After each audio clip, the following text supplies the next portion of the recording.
record it, and then I'll go This ahead meeting is and being live recorded. on Facebook. Beautiful.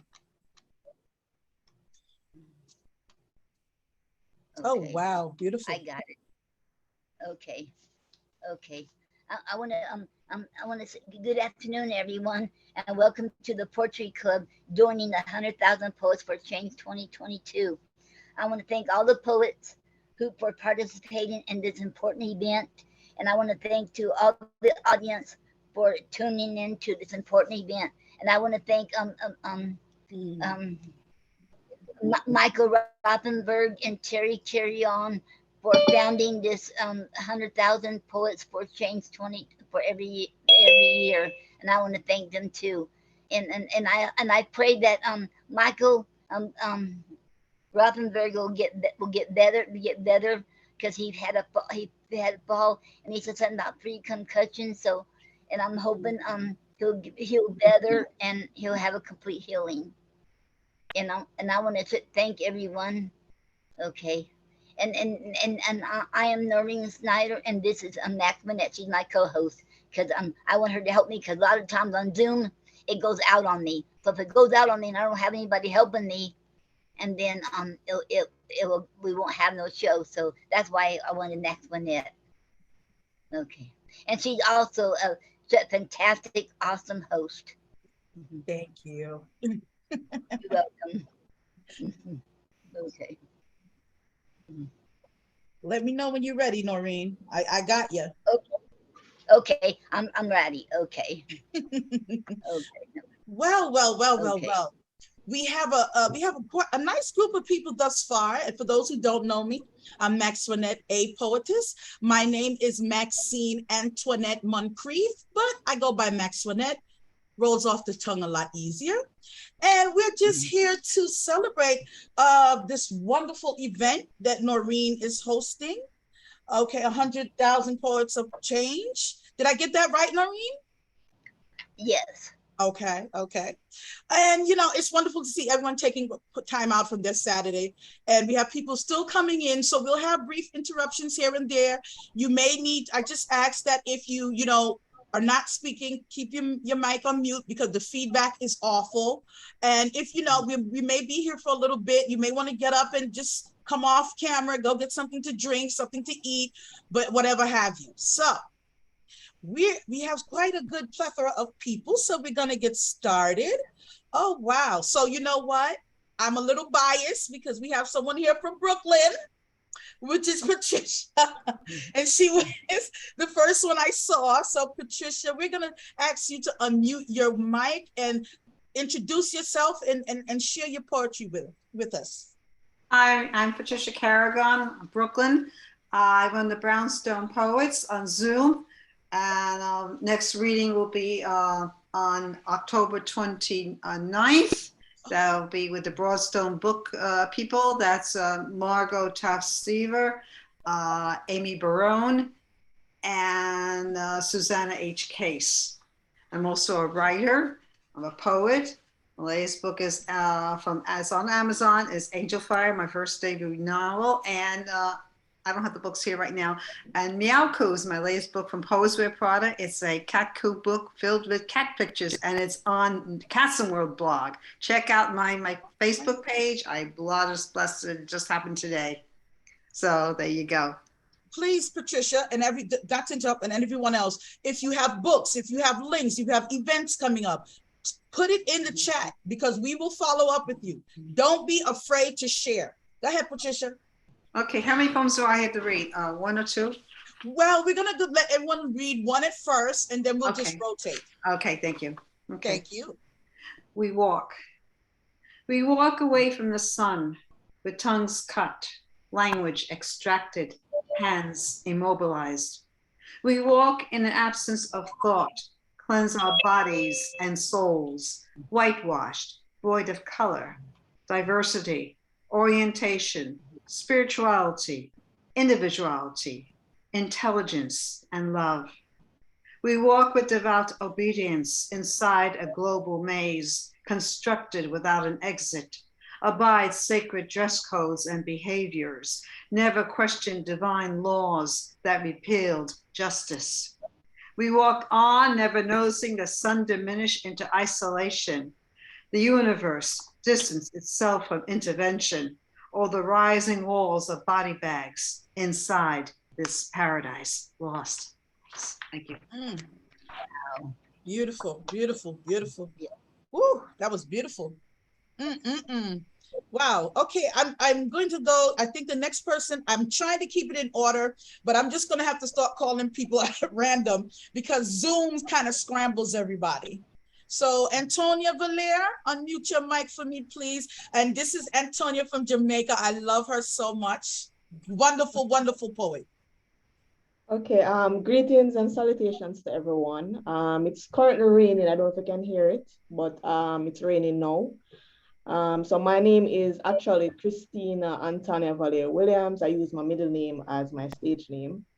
As she said, I'm from Jamaica, and I'm a poet, I'm an author, I'm a spoken word performer. I have 3 books. I have one of them here, out from Babylon System, Liberation of Mind. And I'll be reading, well, I'm gonna read my first poem, is Beak of Freedom Cry. Let me find it here.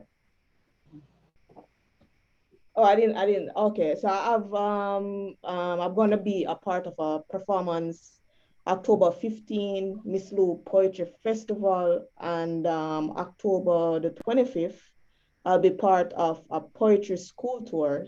It's basically, it's a group of poets going in different parishes in Jamaica and different schools. And that will be organized by a poet named Malachi Smith. Yes, yes, yes. It's a Beaker Freedom Cry. Oh, South Africa, do you not bleed as I do? Was I not from the soil of my birth? Is it yours or mine to claim this earth? Did I not work these lands and reaped ground provisions? Did I not build a solid foundation? Why is there an exception? I am from this nation. What was left from my generation? You have stolen, claimed to be yours. Is it not true? You have took my land with force, created a burial ground, hindered my progress, spread hatred of every kind. Am I not human like you? Black is beautiful. Who cries for the unfed child? Who mourns the loss of our brothers and sisters? Are we not our keepers? The mothers are raped, the fathers shot dead. Is this not a crime against humanity? Do you celebrate in our loss? Is it your sole intention for us to be in segregation? Is South Africa a land of love and affection? What will history conquer? Is it written by you, by us? Oh, South Africa, what have we done that was so inhumane that we have built walls in our minds, tortured the art, beat others physically with teachings of white supremacy? Where is the Black man's legacy? Love has no color. Love is love. We must redirect the course of our narratives, charter it with love. I hope to see and feel when humanity loves love and love people. Many have died and many will continue. The time has come when we must conquer it. Oh, South Africa, the time has come when the cry of freedom is no more, as all will walk this land without fear of being inferior. This will frighten our oppressors who refuse to accept this transformation. Stay strong, stay united, as Black is beautiful. This was Biko Freedom Cry. He was Bantu Steve Biko, South African anti-apartheid activist, and also considered as the father of Black consciousness movement. He was also part of the Soweto uprising. Thank you. Ooh. Thank you, Antonia. Thank you, thank you, thank you. Powerful, powerful piece. Sister Tanya, we're going to get started again with you. You want to unmute your mic for me and come right on in? Hello, everybody. I'm Tanya. I teach from Canada, but also from Serbia. I'm a poet, writer, and graphic artist. My poem have been published in 190 collection and knowledge magazines. I received prestige use awards. My poem be published in 90 language. I have published in book of pottery, Contrast Love. This is my book. Oh, nice. And my artist printing have been published in books and magazines. I am freelance artist, and I grade all poets, and especially Noreen and Maxwanette from who is, thank you for inviting me this beautiful meeting. And I read my poem. First poem, A Song of Life. I would like my words to fly, to be full of flowers, to smell wonderful. Let them have their beginning and ending and last one day. May they have the gift of heavenly life, the gift of love and death. I would like my words to fly high to the sky, to become thunder to infinity, to vibrate with feelings, rigging to roll in the vacuum of the century, to sing the song of the birth of the world, the song of Varn, the mothers of the earth, to become fireworks, rainbow colors to color the sky. I would like time to stop, just more bells to be heard. My hearts on all people experience the blessing in the ecstasy of the word bath. Let it awake good in people, in the unusually silence of word and bells. Aqua's planet of silence and gaze. Let them cut the sky. Let the stars be seen during the day. Let people promise themselves that they wish the sun well. Thank you. Thank you so much. Thank you, Tanya. Thank you. Beautiful, beautiful, Thank you, beautiful. thank you. Okay, I see Dr. Anna Maria has stepped away, so I'm going to go to the next person. That's it that I see here. And please, if I mispronounce your name, forgive me. I see Scarletta. Is that who that is?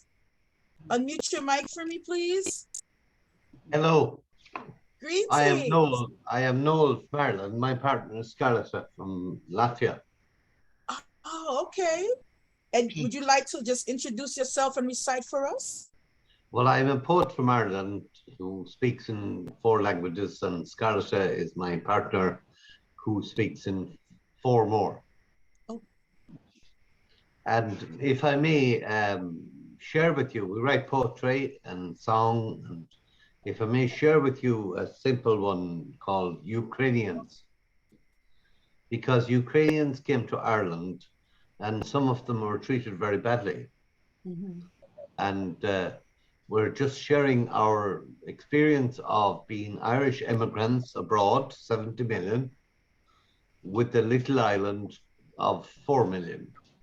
So if I may share a poem with you all, please, called Ukrainians. Ukrainians, remember them, remember us. Traveling from dark places to dark spaces, living or such in a memory of loss. The touch, the hug, the kiss, the cost of staying or of leaving was too much. The sharpened tongue of a sword, a word, a scar of generations or of such magnitude, like a thousand cuts internally bleeding into a sea of doubt.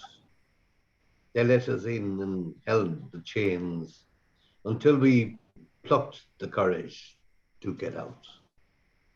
No dogs, no blacks, no Irish need apply.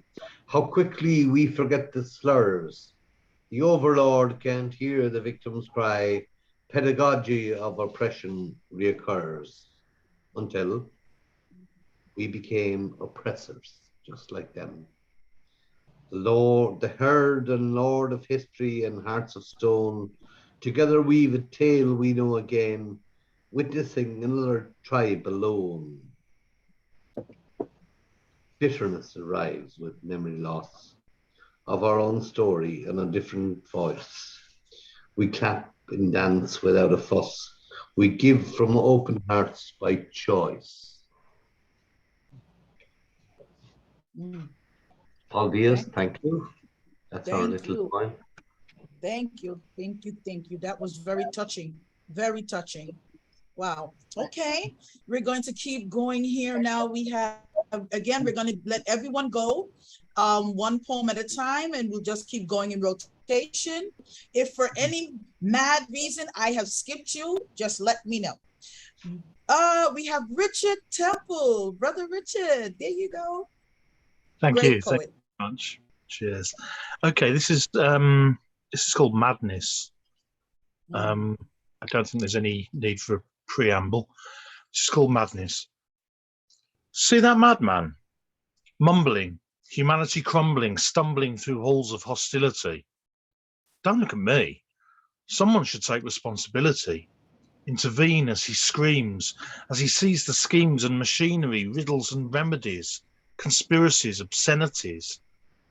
The voices, the choices denied, the danger assessed and addressed by those who know best.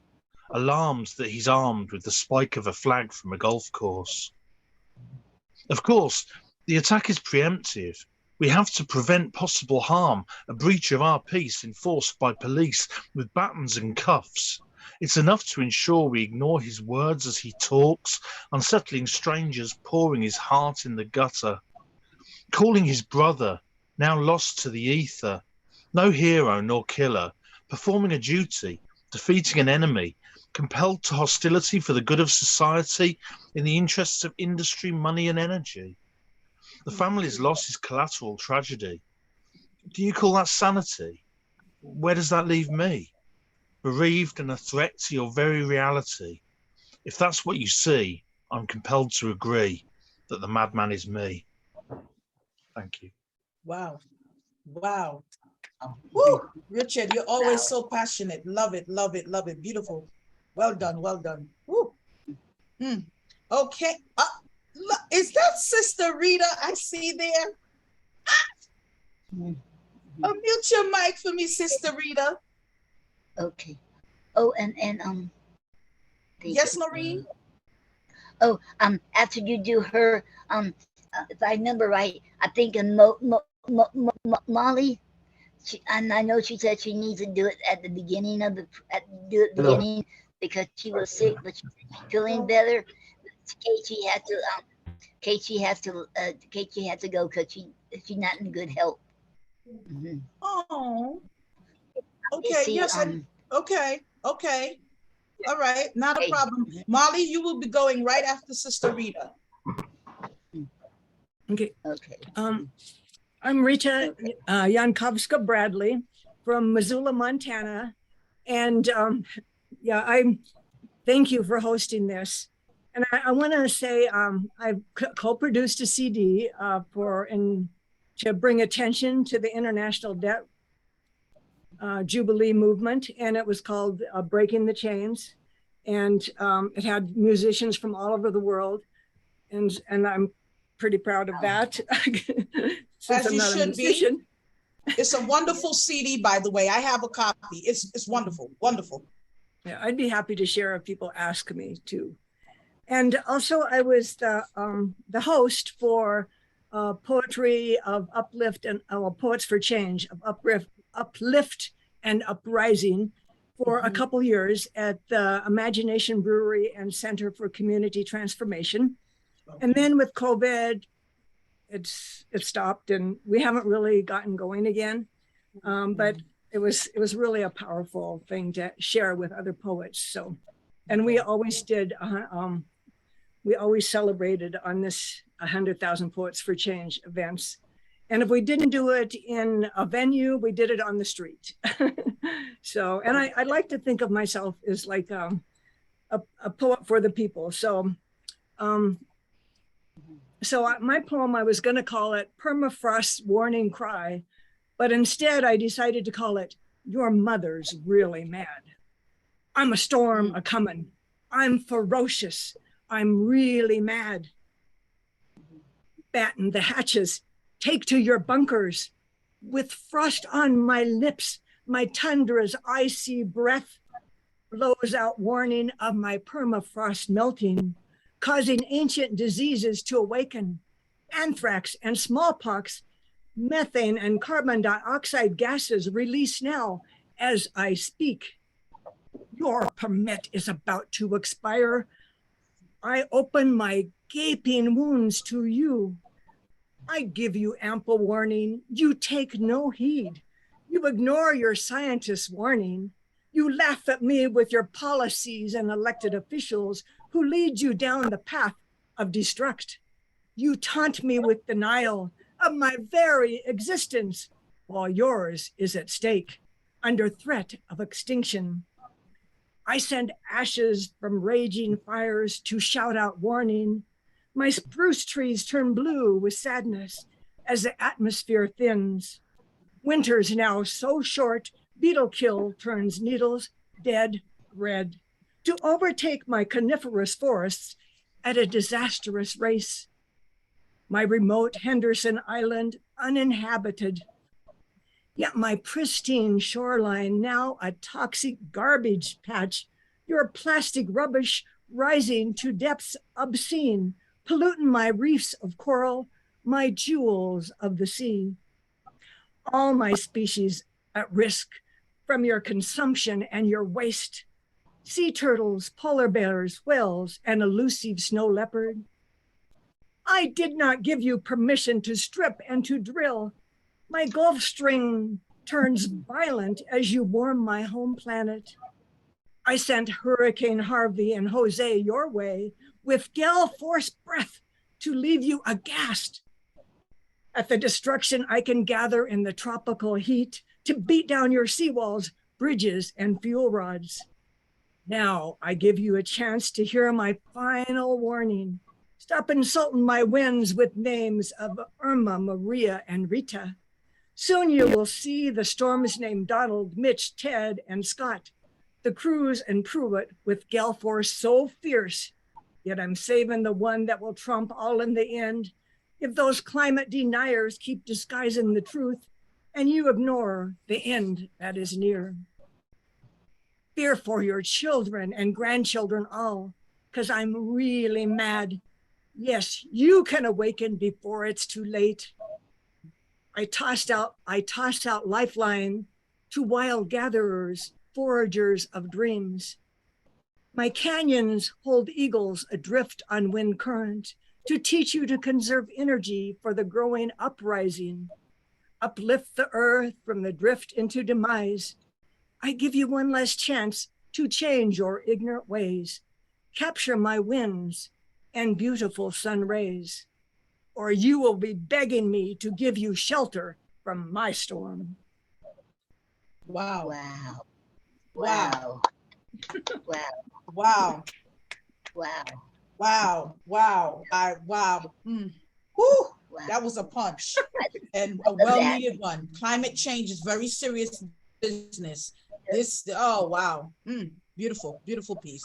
I'm going to, Sister Rita. Thank you. Sister Max, I'm going to go, I knew you'd do it. I knew you'd do it.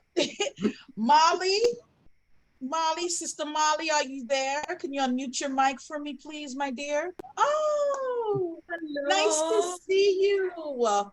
Nice to see you Hello, too. Oh, wonderful, Thank you. wonderful. Thank you, Noreen, for bringing the invitation. I haven't got chance to tell you I'm feeling much better now and That's fully charged. I was excited to meet you all, and I'm honored to be here tonight. Thanks a lot. Oh, beautiful. Glad to have you and glad to know you're feeling better. And nice to finally meet you. yes. Whenever you're ready, Molly. Yeah, as you all know already, I'm Molly from Western Australia. I'm born in Bangladesh, but I'm here for 16 years now. I'm a, you can say, bilingual poet. I write in Bengali and English both. And it's just from passion. I love to write. Yeah. So I'm really nervous. I have a bit camera phobia, but I'm trying my best. I was excited to meet you and share my poems. Yeah. Take your time. Take your time. Thank you. Thank you so much. I'll read a short poem. I wrote this one on 21st of August. I'll just try to read. I can't recite properly. All right. That's all right. My dear. The name of the poem is My Dear. I'm happy to walk hundreds of miles for you. I can wait another decade, or I can even leave my own home to embrace your beautiful island. It's so peaceful, just like my mom's soft cuddle. It's as divine as my Nana's long gray hair. I get upset when you are mean to me, when you do not let me speak. You resist me so harshly, it hits straight to my coronary. Scared eyes release tears. You mention my inability, my age, and my gender. I start believing each word that you pronounce, but my heart knows it's not right. Are we really advancing? Are we really being compassionate to each other? Are we really being human? We reached to Moon and Mars. Technology brought everything in our hands. Still, we are dying from hunger. Our sisters are assaulted here and there. We flee to save our lives from war. Our leaders are keen to hide corruption. We dream to have a beautiful island filled with love and care. We will keep dreaming this and wait 100 years for you, my dear.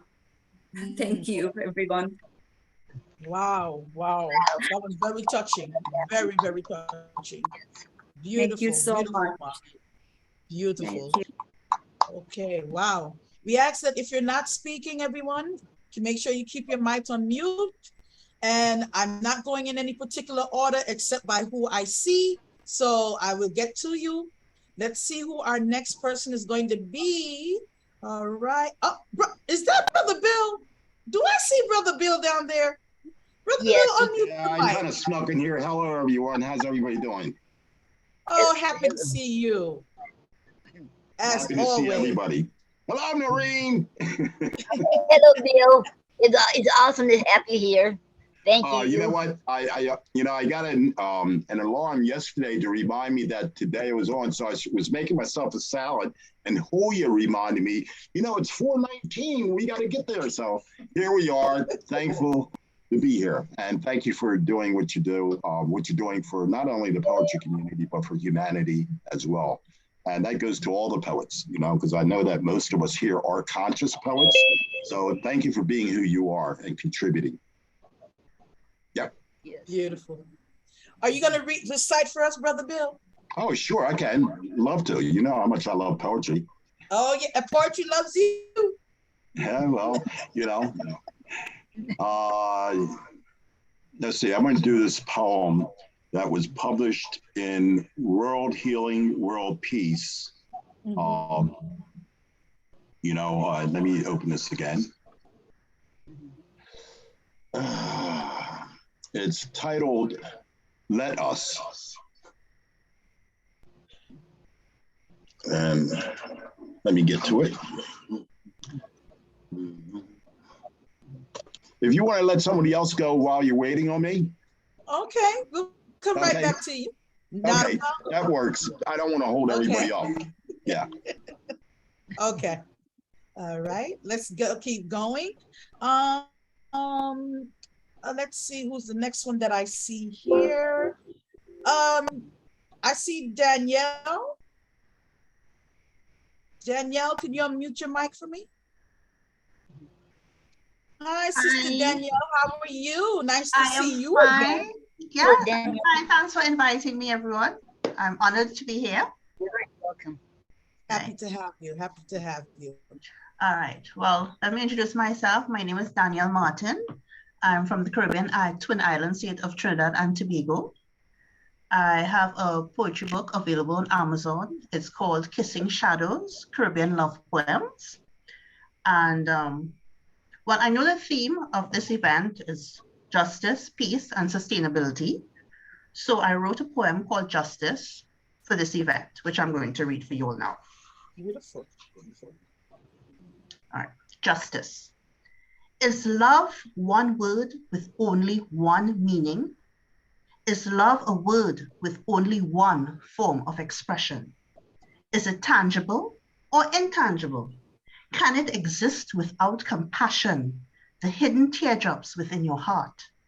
Can it even be love if there is no kindness in touch, deed, or thought? Can you know love without understanding the virtuous robes of empathy? For the whimpering stray dog, for endangered life, your fellow man of every hue, across all sea and land, in every position in this life. Well, do you? Does your empathy stretch like fingers grasping out hold, or does it falter far from grains of inclusion? Love, compassion, kindness, empathy, inclusion, they belong together like the links of a chain, and when they exist, the pendant of justice will indeed shine bright. Wow. And you just wrote that for the event. Yes, beautiful. Yes. Beautiful, beautiful, beautiful. Thank you. You're welcome. Love it. You all are just blowing away over here. I just love it. I love it. I love it. Okay, let's see. Dr. Anna, are you there? Okay. Let me see, is Brother Bill ready? Yeah, I'm ready. Go right ahead, Brother Bill. Okay. Well, I'll tell everybody a little bit about me if you don't know me. My name is William Peters, and I'm a publisher, Inner Child Press. I've been writing poetry, committed myself to writing poetry back in 1966. So it's been quite a while. And currently I stopped counting, over 50 books that I have published of my own, as well as a few hundred anthologies I participated in. So poetry is my life, pretty much, but I'm going to read this, enough of that. And this is titled Let Us, and the subtitle is The Ides of March. Let us be liberated from that which binds us to this realm of convoluted things. Let us allow our innate light to be uncovered, uncloaked, uninhibited, and unbound by the conjured doctrines of darkness we so blindly and ignorantly embrace.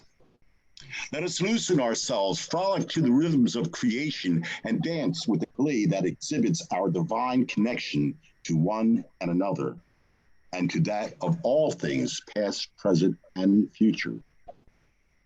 Let us embrace each other and the possibilities of what we may become, while in remembrance of where we have come from. Let our tongues utter naught but truth, absolute, that truth that speaks of oneness and unity and shared consequences and outcomes pertaining our actions, deeds, words, and thoughts.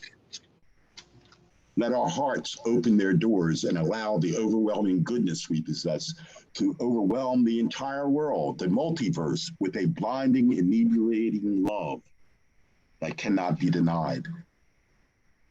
Let us come to know thyself, and thyself come to know itself intimately, as we purge all falsehood and falseness from our experientialness, our imaginings, and our dreams. Let the nightmares, hauntings, and trepidation be no more.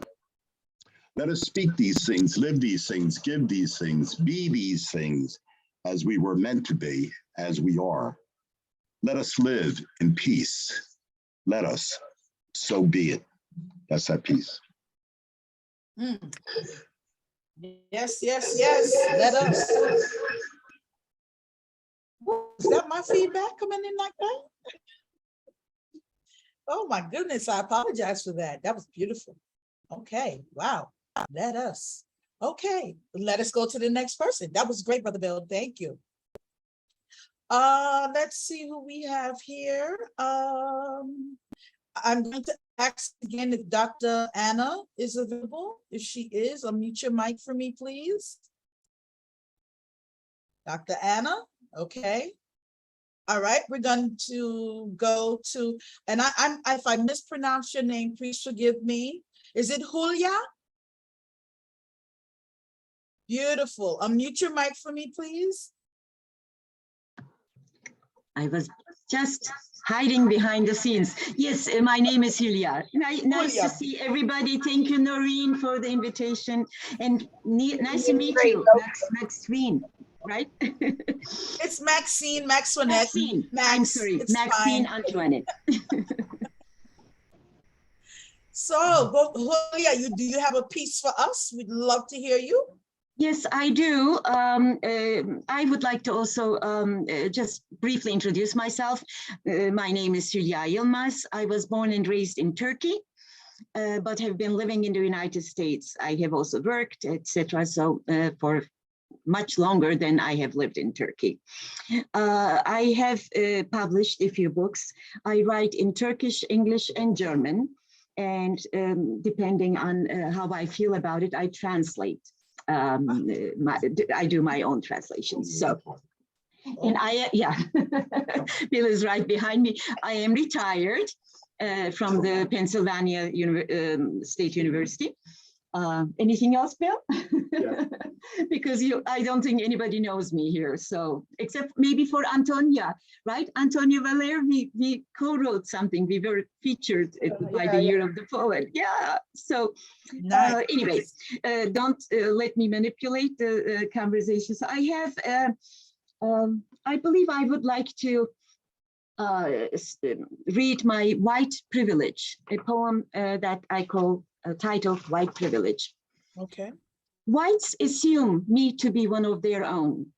Though I am a woman born and raised in Turkey, the melanin in my skin is quite light, you see. My birthplace, geographically speaking, a Eurasian country, gave me a bubble of safety.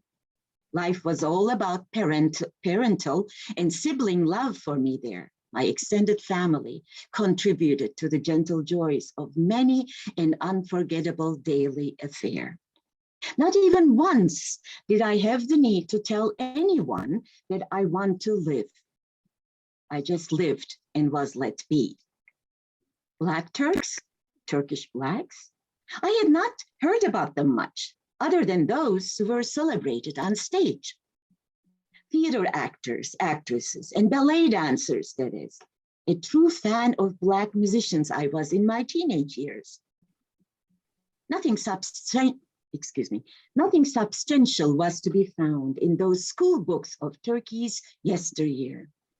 I discovered the centuries-long plight the Black population endured in the US of A from a multitude of outside sources in print, and thus knew way back then that awareness needed to be raised for discrimination in any form and shape and to any extent. Not staying silent in the face of injustice and inequality was a must. that none of us should ever allow anyone to willfully pretend how everything is just fine and dandy, while racism is blatantly praised. So a few pieces of information were gathered, is acquired by this white person, privileged at birth, who was objectifying the subject right from the start, incapable of grasping the brutal reality, which routinely hit Blacks hardest globally. But hey, I was ready for an intellectual discussion. What a hypocrisy. Following my formal early education, I perused several volumes on the Ottoman Empire. The horror of what the Black eunuchs had to survive turned for me into a recurring nightmare, haunting me for many a year. Most of them were castrated when they were assigned to provide private services in the harem of the sultans. I had lived inside a safe bubble, as I said initially. Hence, that uncovered segment of the pre-Republic Turkish history left me in an overpowering shock. Such historical accounts had been, after all, dismissed predominantly all along. It must have been vital to help us, the modern-day Turks, to continue to proudly gild our precious fame as a nation of humility, grace, and hospitality. Decades later, a name crossed my path: activist and poet Mustafa Olpak. He was talking about Dana Bayramı, a traditional Afro-Turkish spring festival. At my advanced age, I had come to hear firsthand, finally, how Blacks struggled to preserve at least a part of their past in my otherwise beloved birth country. Some were held as slaves between the 14th and 20th century, suffering under the Ottoman regime's fire. Others, as Mr. Olpak said, ascended into rank within that empire. As we all are aware, power structures come and go. That is the call. One day, each of them will fall. The oppressed survive them despite it all. And cultural accounts in the likes of Mr. Olbak's thankfully take hold. Still, as a white woman of Turkey, I am in despair, because for this horrifying shame, there is no repair. Going through all kinds of emotions, I am desperate to spread the word for whatever it might be worth. In my concluding thoughts, I am reminded of a profound Tolstoy quote: I simply want to live, to cause no evil to anyone but myself. Looking back, way back, as well as viewing my here and now, one dominating fact surrounds my entire life, and it remains intact. No one caused me any evil but myself. Not even once did I have the need to tell anyone that I want to live. I just lived and was let be, because I am being seen as a white, you see. Thank you. This was my piece. Wow. You almost made me cry. Oh, thank you. Thank you, Wow. Max. Thank you. Wow. Wow, I have to collect myself. Woo. I thank you so much. I believe this fits into the theme of the event, sustainability, you know, and then in general, how can we not talk about these discrepancies? So thank you. It fits. Thank you. Wow. Thank you, Hula. Thank you. Thank you, Noreen. Thank you. Thank you, darling. Well, okay, and thank you too, Bill. I want to thank everyone so far. Everyone who read so far did phenomenally well and awesome, and y'all did, you know, and I love it when everyone from different parts of the world can get together. We be united and you know, and all read what we want to read, and it's okay. We all read what we feel like it, and it's so peaceful. And I want to thank everyone. Beautiful. Thank you, Noreen. Thank you. Welcome. Okay. Wow, beautiful. Is Dr. Anna available? I'm going back to her again. I think she may be having some difficulties there. Dr. Ana Maria Manuelosa. I just love saying her name. It just sounds so good.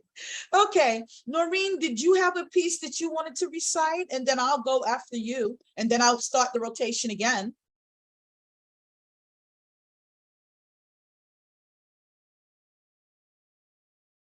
Unmute yourself there, Noreen, you're muted. There you Okay, go. I'm sorry. It's Okay. okay. Okay. I have a piece Nigel wrote called GMO. Okay, and this is under sustainability. Okay. GMO seeds will not reproduce again like non-GMO seeds. Our small farmers are losing out because of this. GMO foods pose health risks, such as being linked to leukemia, liver toxicity, kidney failure, gut inflammation, and even allergic reactions. It is killing us and our animals. GMO foods have been linked to DNA of pesticides and herbicides. Even animals are being fed GMO products. So what can we do, you ask? Buy heirloom seeds or veggies and fruits. Buy non-GMO and organic foods. Buy produce from your local farmer's market if you can. Educate the people. Teach them how to grow a garden. Not everyone is a green thumb. Do you want to save our future generations and ours and our planet? Then listen to us poets. We are telling you the truth and nothing but the truth. The end. Oh, beautiful, beautiful. Thank you, Noreen. Thank you. Thank you. Thank you. Okay. Lovely, lovely. You all are just amazing. I guess I have to do one as well, since Yes. everyone is You better. Yes. You know, Yes. you know what? Excuse me, but the first time I heard you recite, I fell in love with your presentation. You had read someone else's poem. So Oh, wow. I can imagine how powerful this is going to be when you're reading your own. So I'm looking forward to it. Thank you. Oh, wow. Thank you. Oh, wow. You stop doing that. You guys know I'm shining the light. Blessings. Oh my gosh. Oh, again, thank you, Brother Bill. You're just wonderful. Okay, for those who don't know me, I'm Maxwanette A, Poetess. Oh gosh, I usually don't shine the light on myself. I'm very self-conscious and camera shy and all of that, and stage fright, you name it. I love to be behind the scenes. But again, that's not possible anymore, as I stop it, Brother Bill, you're terrible. But again, I'm also the owner, founder, and editor-in-chief of Plots Creatives Magazine. I run the group Plots Creatives Bridge. I have two published books, The Poetic Storm, available on Amazon, Poetry Language of the Soul, and of course my mother's book, I Can't Leave Her Out, The Unlimited Mind. And I am also a self-publisher with Amazon KDP. So yeah, I publish books for people all over the place. I co-host sometimes on the Real Stuff podcast and have my own podcast. I run two businesses. I'm a little busy. So, and my thing is really, no one really asks me, plots, what is that? Are you burying people? No. Plots actually is the acronym for Poetry Language of the Soul. So I'm on a mission, and my mission is to unite people across the universe, the entire globe, based on poetry and creativity, because I really truly feel this is what will heal us all. So just a brief intro on moi, and love everyone that's here. You all are just amazing. I hope I can live up to Brother Bill's intro. But I have a piece here called, from again, The Poetic Storm. Okay, it's called My People Who Told You That You Didn't Matter. Now I can be very loud. I'm born in Brooklyn, New York. My family's from Jamaica. So I'm very animated. I'm very loud. You might want to turn down your mic a little bit or your speakers. Who told you that you didn't matter? When did someone take away the radiance of your shine? Do you even recall giving it away? What was going on when your heart forgot the right ways in which to beat? How do you wear that mask so well that it hides the realness of you, yet never covers your soul as you lose the connection to your spirit? Where is that deceiver that fooled you into becoming a believer that you are less than who you are supposed to be? How pathetic they look as they try to break you, as they're unable to fathom the energy of your being. The powers that be blocking your destiny, a waste of time and energies, stopping you only if you feed into the dream. They manipulate, delegate, and try to separate you from the divinity within self. Careful, this is deeper than you think. Being whirled around like a topless gig, never allowing you to cease. For if you did, apparent would be the undercurrents of their decisive intentions to annihilate your very being. Who told you that you didn't matter? Being treated less than subhuman is not acceptable. Don't you understand? You may slow down destiny, but stopping it is futile. Come now, take my hand. Rise up, stand up, walk proud. Know who you are as you own your own brand. Stop giving the negativity the remote to your life. Who told you that you didn't matter? Don't believe the hype. I matter. You matter. We matter. Together, we are a combined force of unstoppable energy. Maxwanette A, Poetess. Thank you.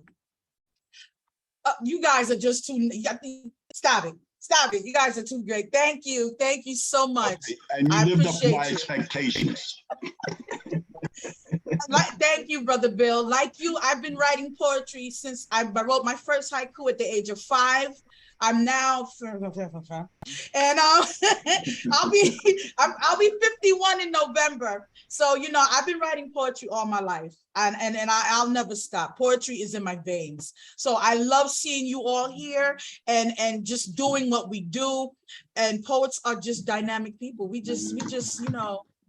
I just love you guys. I wish I could hug everybody. Awesome, totally awesome. I'm going to try again with Dr. Anna Maria. Dr. Anna Maria Manuel Rosa, are you there? Okay, I'm going to assume she's having some technical issues. It happens.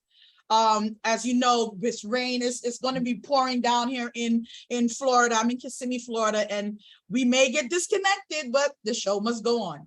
So, back again in the rotation, which has been turned around. So I'm going to start with Brother Bill. There you go again. I'm going to unmute your mic for me, Brother Bill. That'd be a good idea, wouldn't it? Can you hear me? It helps. Okay. This one here, again, came out of the series of World Healing, World Peace. And it's titled Enough. And I'd like to give credit to a very, very dear brother of mine, Dave Kenyon. He inspired this. He's a peace and love activist on Facebook. If you don't know him, look him up. Dave Kenyon, Kenyon. Really great guy. But this is, like I said, inspired by him, and it's titled Enough. We strive for the comfort of an enduring peace. Yeah, I'm sorry. He's getting feedback. We strive for the comfort of an enduring peace. The troubled souls amongst us too long for that which they understand not. Our own universal hearts are enough, yes, enough, if we but lose our reservations, and without reservation, love.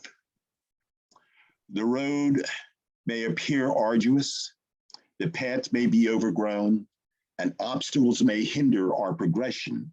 However, keep an eye on your thoughts and dwell on this truth that we have enough to end all suffering and bring about peace, which was always here waiting for our full awakening.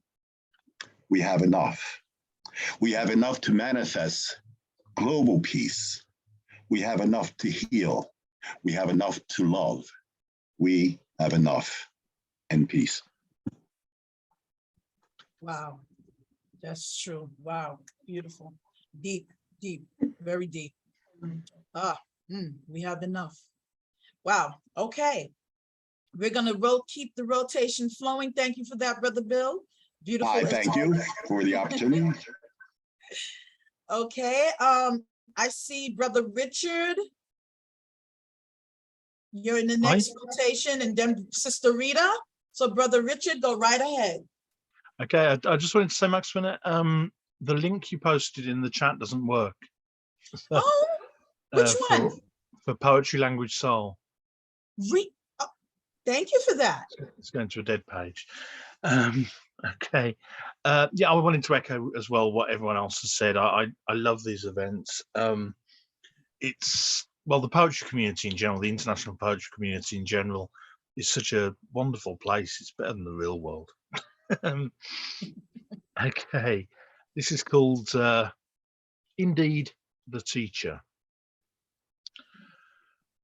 Understanding, comprehending this crazy confusion, this dream and delusion, requires communication, validation, the value and reason of diverse experience, exploring, creating impossible potential, the essential cause, elemental force. Interpretation of ultimate isolation requires division, precision, and eventual assimilation. Our adventures are not for us, but are blended through vast lenses, melding futures and pasts, till once more we pass on, expand on the tales. The powerless reach out, speak out, teach us. Experience unshared is squandered and lost at a cost, resistant to our existence. Another lost instant between teacher and student.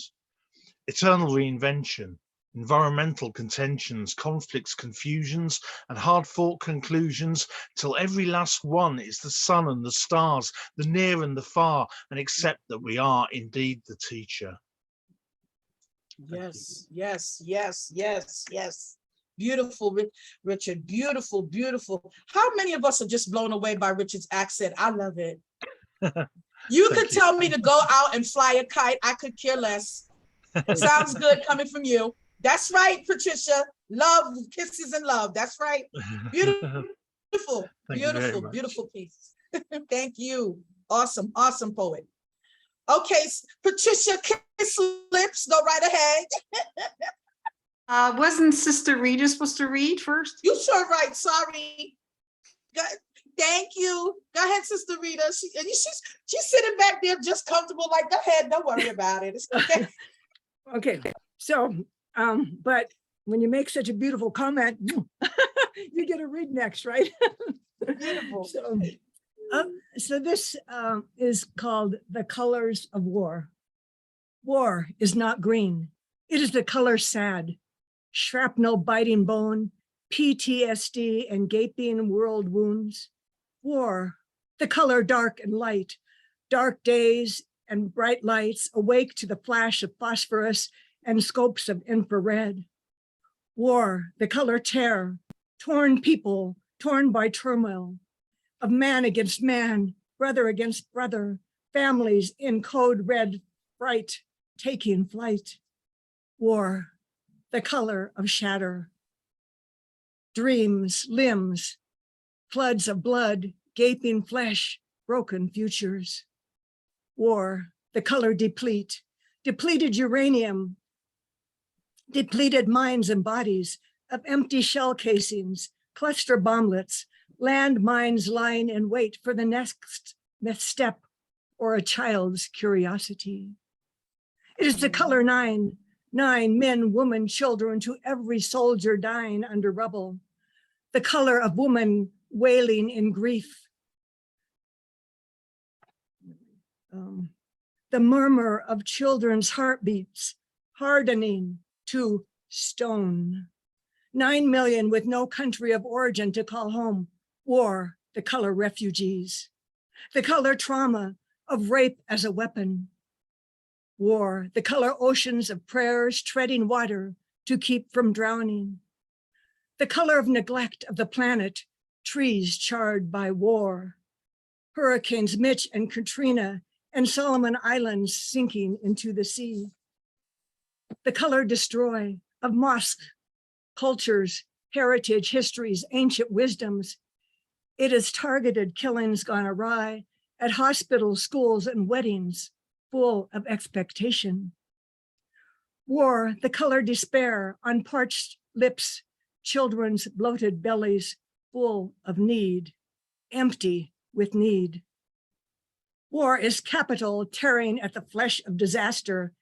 It is network media co-opting public airways to invent truth, spew hate, sanitize the killing, hide the return of coffins covered in red, white, blue flags of stars and stripes.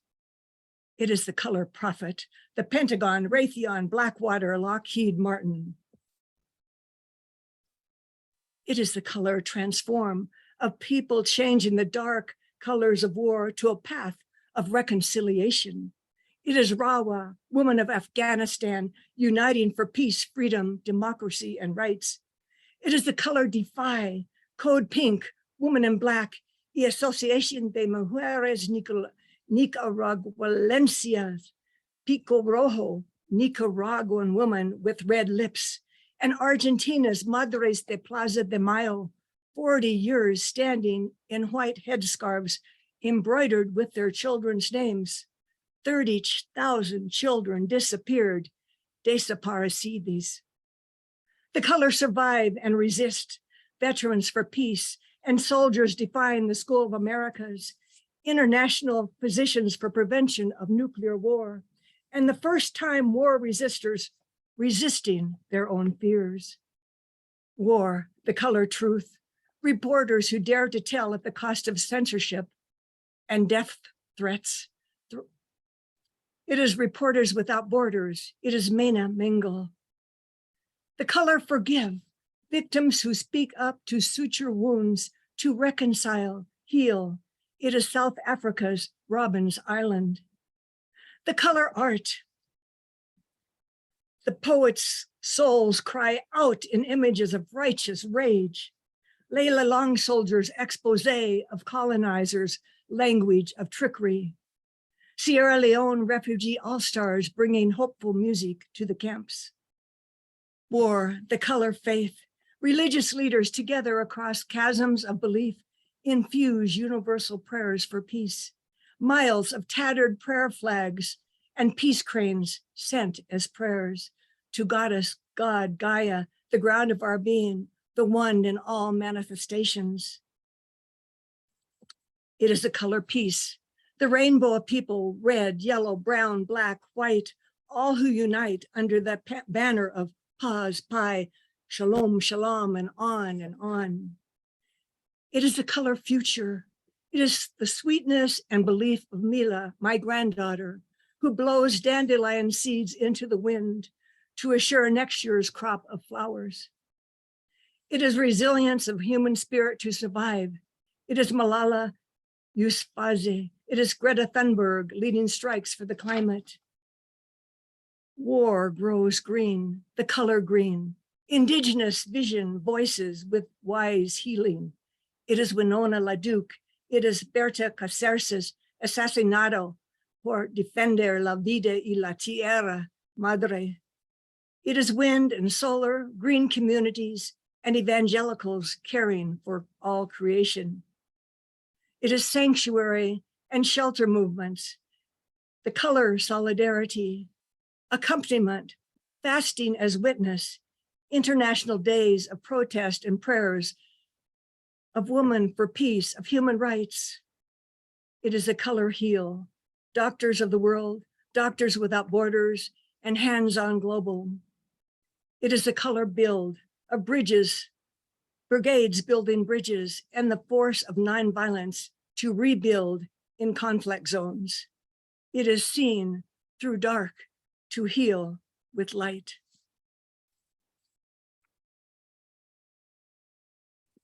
Wow. Wow.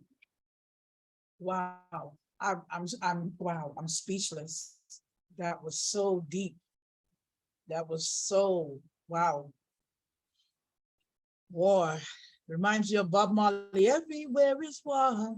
That's deep. That is very deep. Wow. Ooh, wow. Do me off. Yes. Reality, reality. I see someone new here, Ann Lighton.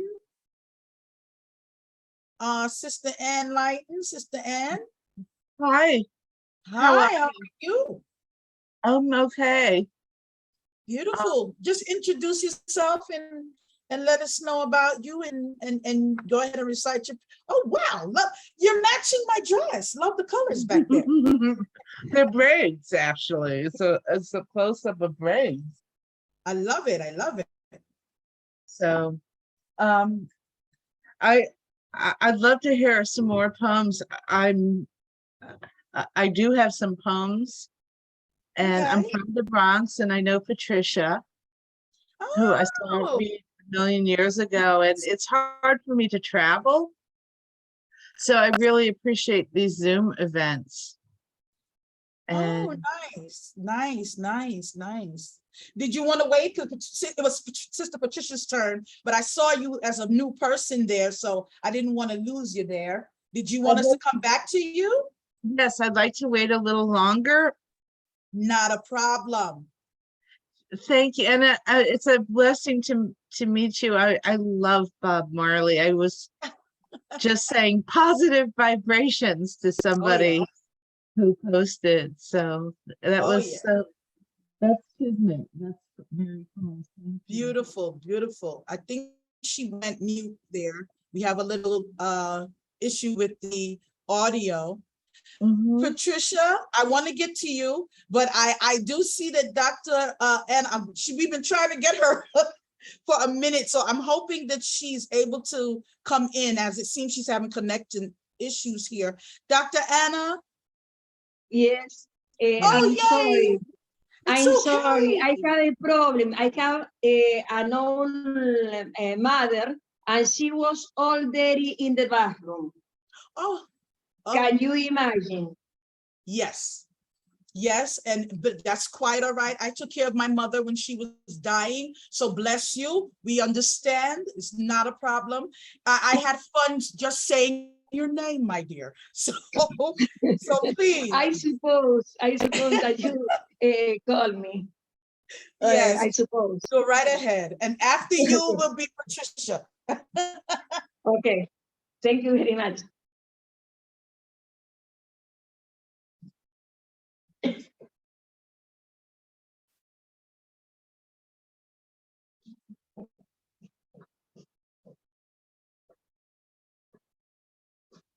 Whenever you're ready, Dr. Anna.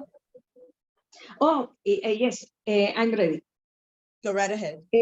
See you again. My poem, the name is See You Again. You come back and you leave. It's about love. You come to me. You came back. I love you so much. When you come, I am happy and I feel very happy. But life has those hidden mysteries that we don't know. Why do feelings and hidden hearts are cowards on the action? What invisible unknowns are there that men and women do not know, settle and let go of love for later repent or for the rest of our lives? Run away from love and raise the flag of that love, of wanting to be happy without hesitation and abandonment. Feelings exist, they are real, they are fundamental of one's own being in both hearts. But why is the connection discontinued if we can be happy together? happy forever and ever. It will be your pride. It will be my pride that prevents us from opening our heart and simply say, I love you. Why you leave and then you come back to me without telling me you miss many? What unseen power it exists, and what is the spark that makes you return? And I will see you again. When you leave, I cry, and my heart breaks into a thousand pieces and left wondering, and it hurts me as if I would have hurt, and my heart bleeds. When I see you again and hear you, I revive. I huge you tight so you can feel the beat from my heart, acknowledge my feelings, and that you never leave again because I won't see you always by my side. I hope you like and understand. Ah, thank you, thank you.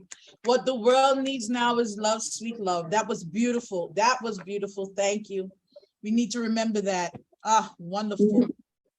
Thank you. Thank you. Ah, refreshing. Sister Patricia. Again. Okay. Thank you. Thank you, Maxwanette and Noreen, for having this. Okay, this is a tough one to read. I'm going to read this. It's still happening today. I wrote this several years ago. The End of the World, inspired by Skeeter Davis. In her dream, her parents' wedding photo burned slowly. Their ashen marriage vaporized in life and death. A grayish puddle formed a stain on the chest of drawers. She woke up and went about her day, listened to an old song, The End of the World. Depression read her tarot cards. Her heart bled, pierced by 3 swords. A woman tied and blindfolded, surrounded by 8 swords. A woman wept in bed. 9 swords hung above her wall. Her futility walked in her parents' shoes. The world didn't care if her life was going nowhere. The sun and stars went into hiding. 2 mourning doves stopped singing. Islands of plastic floated in the sea. Bad news kept recycling. The world still on suicide watch. On the news, there was another shooting. Children's hearts bled, pierced by 3 bullets. Justice tied and blindfolded, surrounded by 8 white men. Mothers wept in their beds. 9 AR-15s hung above their walls. Futility walked in American-made shoes. Thank you. Wow, you made my hairs race. Wow. Wow. Woo. My goodness. Okay, I see some new people here.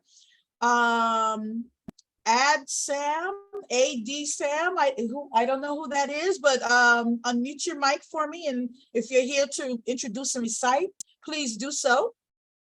If you're just here to watch and listen, that's fine. Okay, probably so. I see someone here, a very familiar face, Sister Ratka. Hi. Unmute your mic for me, Sister Ratka. Oh, yes. Hi, everyone. Nice to be here. Nice to see you. Hi. Nice to meet you again. Yep. Likewise. Nice to see you again. Just introduce yourself for those who, although almost everyone knows you here already, but introduce yourself for us and feel free to recite your piece. Oh, I'm a poet from Florida, originally from Europe, Macedonia, but living in Florida right now. And I attended the 100,000 Poets for Change last year with this same group. So I'm glad to be back. I see some familiar faces as well, Rita, Noreen, yourself, and Julia, other people. Hi, everyone. So yeah, I've been writing poetry for a while, but my profession is I'm an engineer, so I don't always have too much time, but I do find some time. Whenever inspiration comes, we do it.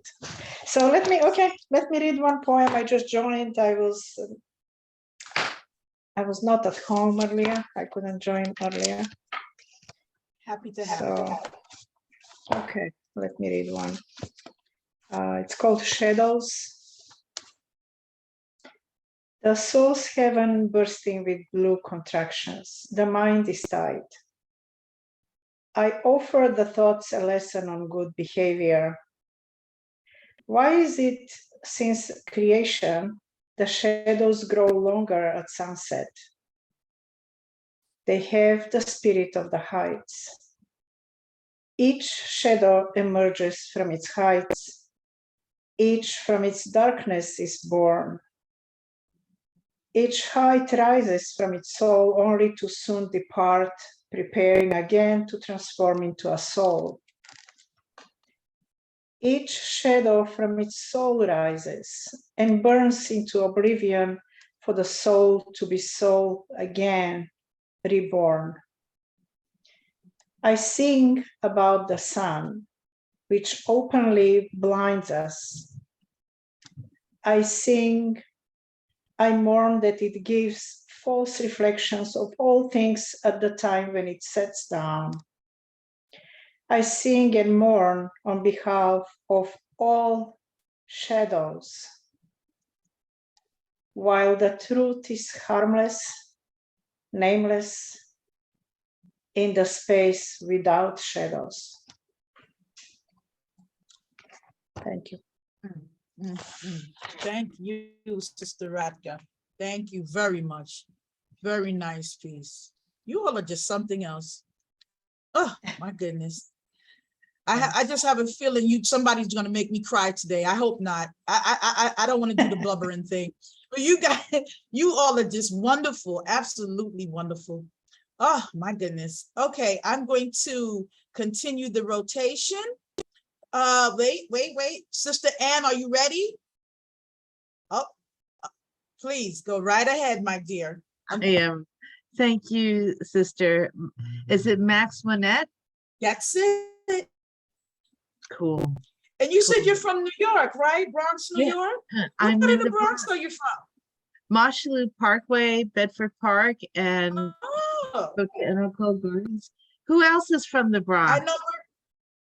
I know where it is. I used to live on Union Avenue. Look at that, near Crotona Park. So I know where you're at. Yep, beautiful, beautiful. I love Crotona Park. I go to Little Italy a lot, and it's just one of my favorite places. So nice. Please go right ahead. Tell us a little bit about yourself and what you're sharing with us today. Here's a poem that was inspired by the former owners of a deli right around the corner. It was right across the street from the 52nd precinct. And ever since September 11th, I felt people have been more harsh, and they pick on the Arabs, the Islamic people.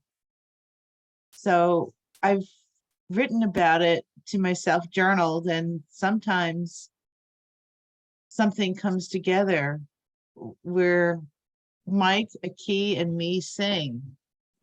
We break bread together every night in Ramadan. They work in the deli, servicing people with smiles, and they'll pray, waiting till the end of the day.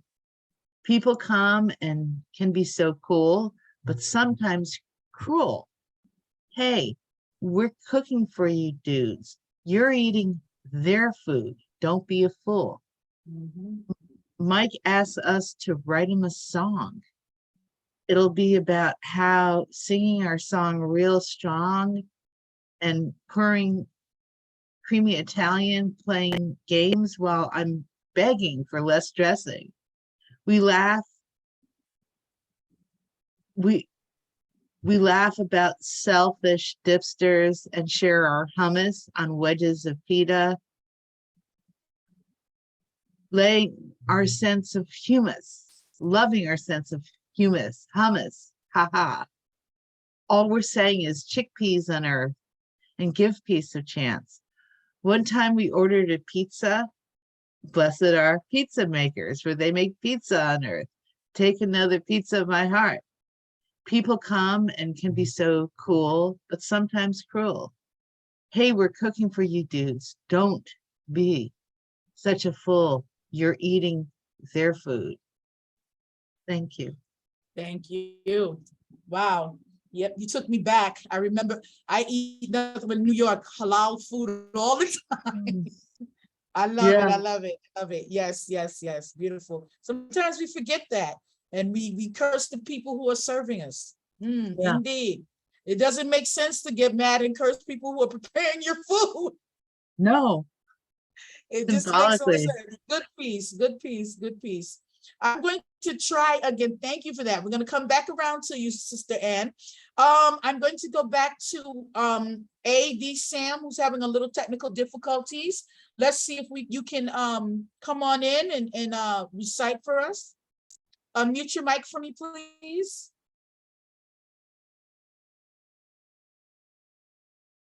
Their internet is running a little slow, so we may not be able to get them in. Unfortunately, we'll have to come back.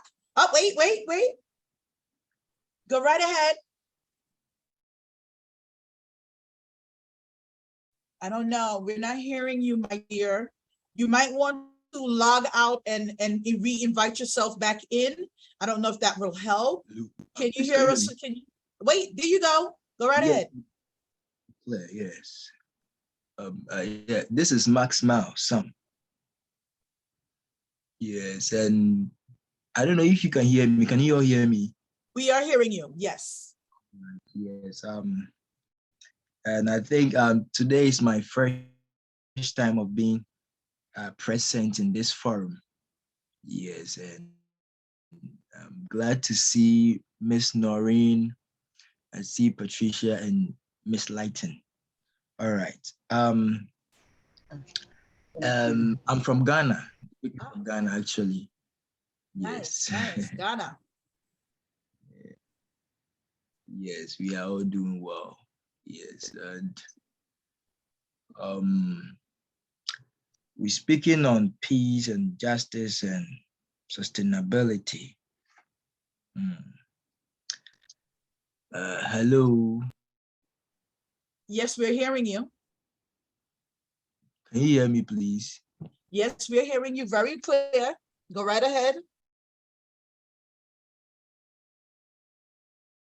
I don't know, maybe he's not hearing us. Yeah, I think we're having yeah, he's having a connection issue, unfortunately.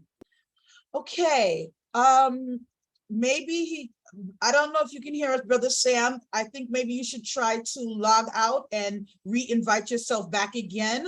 Maybe that might help. I don't know. Hopefully, we'll have to keep going. Okay. We'll see if he can get back in. Okay, let's keep moving right along. Let's see who we have next. First of all, is there anyone who has not recited as of yet? Everyone has recited, right? Okay, I'm going to go back through the list here and I'm going to go to, okay, there he is again. Let's see if we can get him in. Unmute your mic, Sam.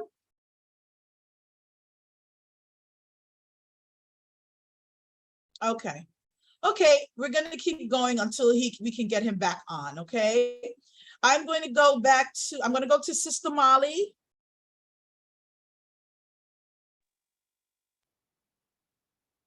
There Thank you you, go. sister. Beautiful. Thank you. Okay, so I know this program is for peace, sustainability, and justice. So I strongly believe poetry can bring sustainability and peace. So a short poem I wrote this on 30th of May this year, and it was published recently in Humanity magazine. So I'm going to read that poem. Thank you. The name of the poem is Poetry.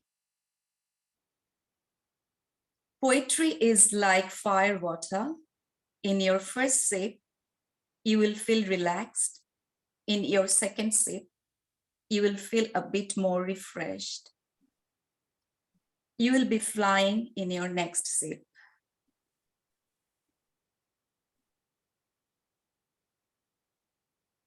Excuse me just a second.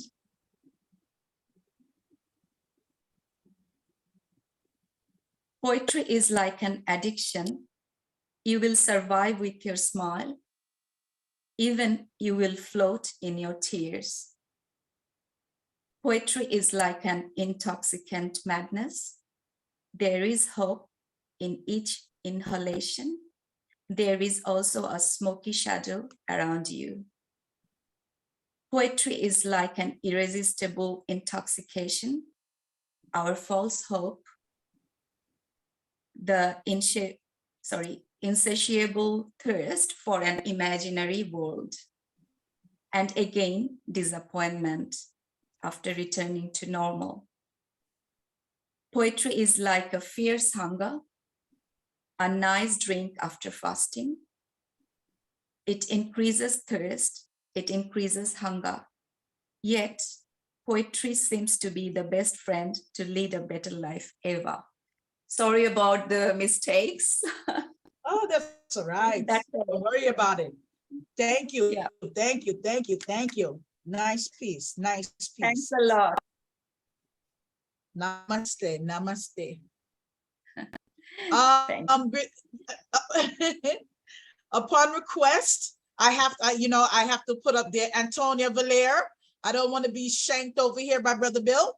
So after, it's going to be Antonia, and then after Antonia, we're going to have Sister Tanya. Okay, and then we're going to have Brother Richard. Yes, Brother Richard. Broom, because I think the ladies have a little crush. I'm just saying. But oh, so it's going to be Antonia, Tanya, then Richard. So Antonia Valere, take it away, my darling. Thanks. So this one is titled Revolutionary Minds. I want you to think positive today. Speak up when you have something to say. Stand up and let your voice be heard whenever injustice knocks at your door. Do not be afraid to cry out for mercy. Do not be afraid to cry so the world may be at your knees. Do not be afraid to be vocal, whether foreign or local. Do not be afraid to challenge the stagnant system, whether by voice or by the written work. Let our hearts beat as one with the Congo rhythm.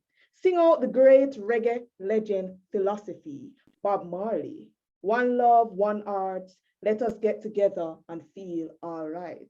I is a woman of righteousness. Everywhere me step, jobless, me radical. Every vagabond has to scatter, as the power under which is dwell is internalized. Out of me, the Almighty specialize, and their wicked cult cannot suffice. So open up your eyes, please do realize. Take away the cobwebs and remove the mask of disguise. Say, I prophesy. Paint away the graffiti of one's mind. Remove the zinc fences and cardboard boxes that tries to manipulate. See God. See the devil when he masquerades. Realize his plan, his advocates, and be aware. It is a physical, spiritual warfare. Soldiers, put on your armor, prepare for war. Keep your mind open, keep it secure. The gateways to your soul. Protect it with spiritual intervention. If you don't, illusion, delusion, difficult situation under the system's manipulation. All a herbal, spiritual meditation and revolutionize, modernize, this your mind. It was among 10 commended poems in Female First, WSBR International Poetry Competition in UK 2014. However, my poem, I Drank Poetry, was the winner. Thank you. Yes, yes, boom, boom, boom. Love it, radical. Yes, yes, home girl. Big up Jamaica all the time. Love it, love it. Ah, beautiful Antonia, you're done now. Yes, yes. Okay, next, who's next? It was Tanya. Tanya, then Richard. Yes. Just so that there is no war. Since 1945, the world was only 26 days without wars. I think about it and pray for those 26 days of peace. Are not we tired of violence, pain, and suffering? Every day, somewhere in the world, there is a war, and we need love. Emotional and mental state is positively experienced. Love, kindness, compassion, affection for all people on the planet. Be loyal and feel affection. Care for the good of others, because life is a form of existence of living beings, invaluable for everyone. We need laughter. We need a sincere smile from children to awaken thunders in us happiness and optimism.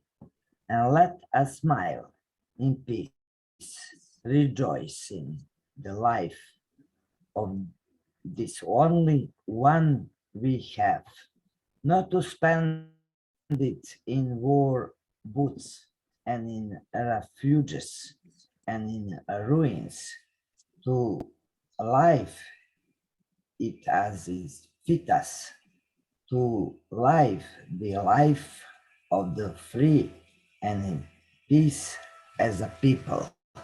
Thank you. Thank you, thank you, thank you. Beautiful piece, Tanya. Beautiful piece. Love it, love it. Thank you, thank you. Beautiful. You guys are just blowing me away. Brother Richard, come on now. You seem to be the poet of the hour. Thank you. Yeah, it's come around fast, doesn't it? Wasn't there other people due before me? But I'm quite happy to do another one there.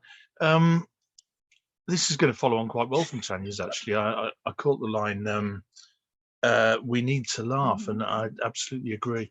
This is called The Last Laugh.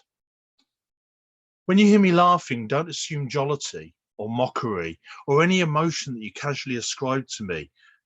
I just struggle to take this reality seriously. I'm not disingenuous. It's just that we know too much, every single one of us. We must laugh or we'd cry as we're waiting to die. Immersion in misery is required of humanity, chronological frailty.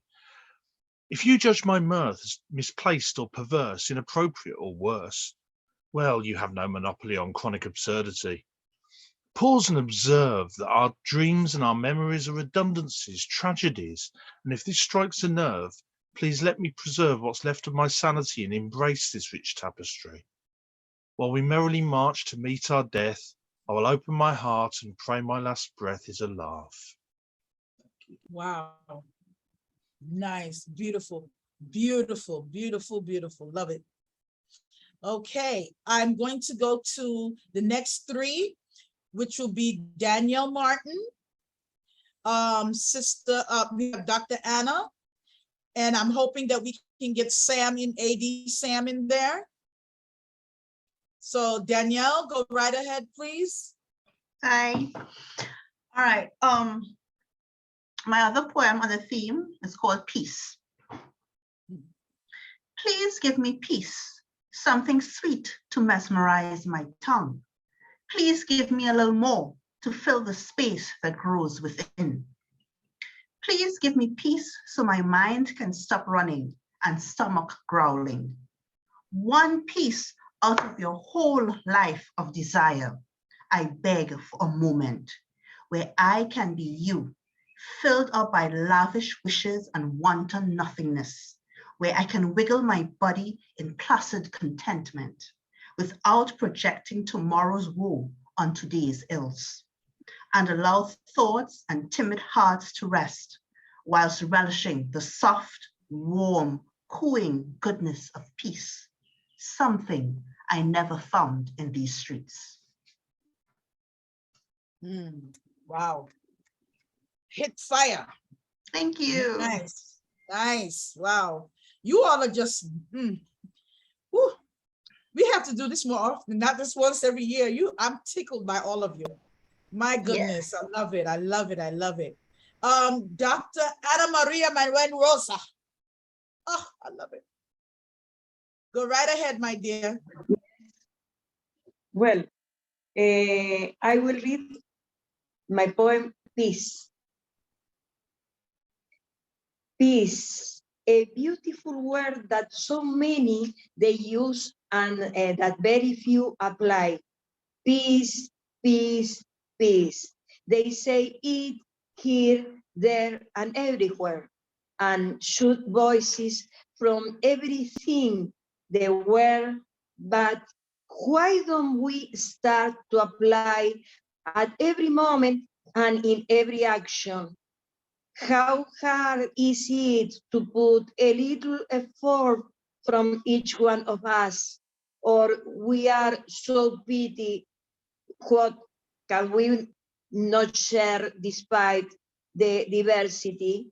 If we all like parties, laughter, and joy, if we like visions, flowers, and poems, also poetry, stories and books, music, songs, and sounds accompanied by the instruments in each rhythm.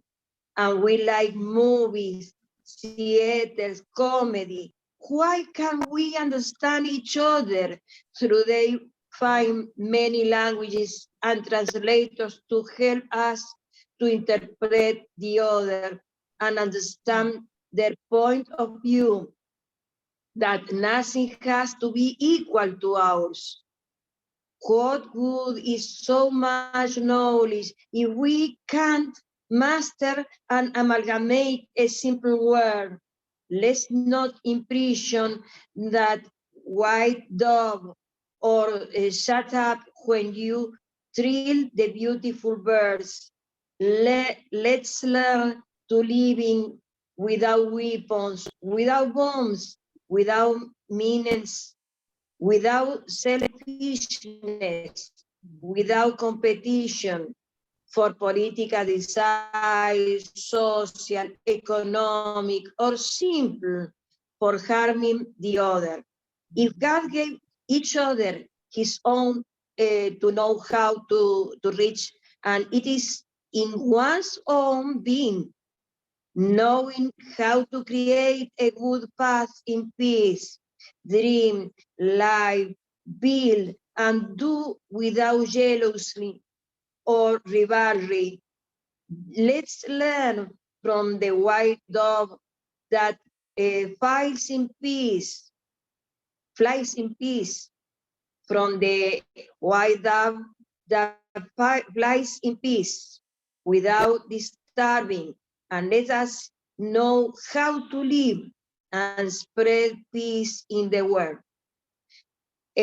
How many persons talk about peace and they don't use the word peace in the actions? No? Wow, wow, wow. True. Thank Very you. true. Thank you. That was such a deep piece. You're so right. We have so much in common, yet we can't find peace. Wow. Beautiful Yes. piece. Love it. Love it. Love it. Oh, wow. Thank you so much. Okay. Wow. Let's see. The next person. Beautiful. Thank you. I think the next person is supposed to be Sam from Ghana. Sam, are we able to get you in this time? Unmute your mic for me, please, if you're able to hear us. Okay, probably not. Yeah. Okay, we'll just leave Sam there and hopefully we can reconnect. I'm going to go, wait, let's see. Was he able to come in? No. Okay. Let's see, who did not go twice as of yet? I'm going to go back to Anne in a minute, but I would like Julia. Yes, yeah. I was just getting ready to get to you, please, Julia. and then Anne. So go right ahead, my dear. Sorry, Maxwanette, I wasn't like volunteering myself, but when you asked, you know, who didn't go twice, that's why. So no, you were perfectly right. No problem. By any means, right if somebody ahead, else, my dear, where did you go? Oh. Okay. All right. Okay. Let me quickly read a tiny disclaimer about this poem I'm going to read. It represents but one of the dynamics within humanity that is screaming for a need of change, as in bias, bigotry, and racism. Convoluted. Sitting still, contemplating, body numbed, knowing that neither a taser nor a bullet touched it, yet feeling safe in the color of my skin. No one has despised or violated any aspect of my external humanness. Yet, sitting still, contemplating, spirit in grave despair, crying me the longest river on earth. At my face, pain and suffering of my co-human beings have eras ago been the writing on the wall for me. A succinct display of one of the ugliest barbaric timelines of a collective guilt and shame canvas, cloaked in a hooded patriotic cape of the palest hue of white, a sight I no longer can bear. Sitting still, contemplating, mind convoluted, incapable of making any sense of it all that which is taking place again and again, and then once again. As I sit still, mind, body, and spirit immersed in convolutions, my decades-long readings come back to haunt me repeatedly.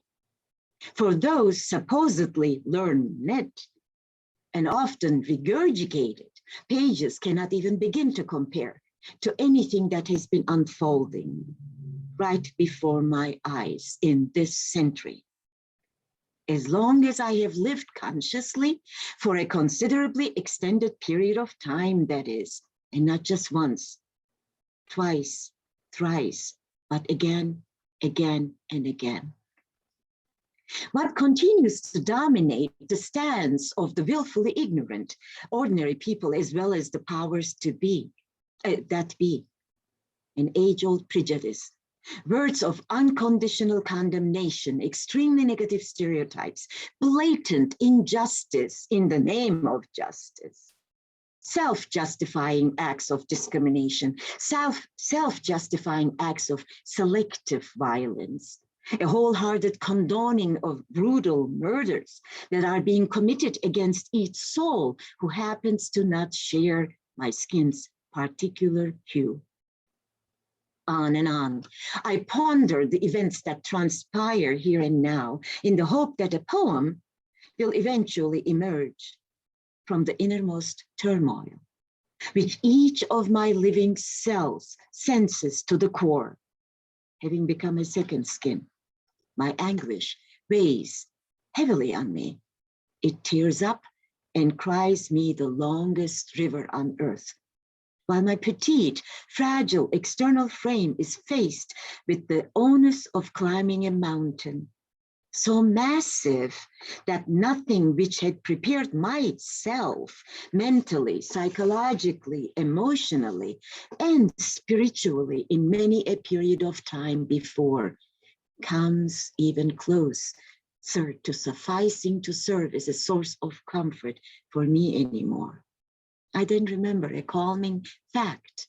namely that there is also a most powerful side of me, an all-empowering forgive me for my pronunciation, monozygotic pregnancy.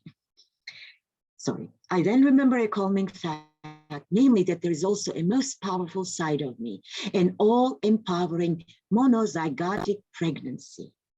It doesn't take me long at all to realize that only the true I in me can carry my twins full term, as can you through the I in you.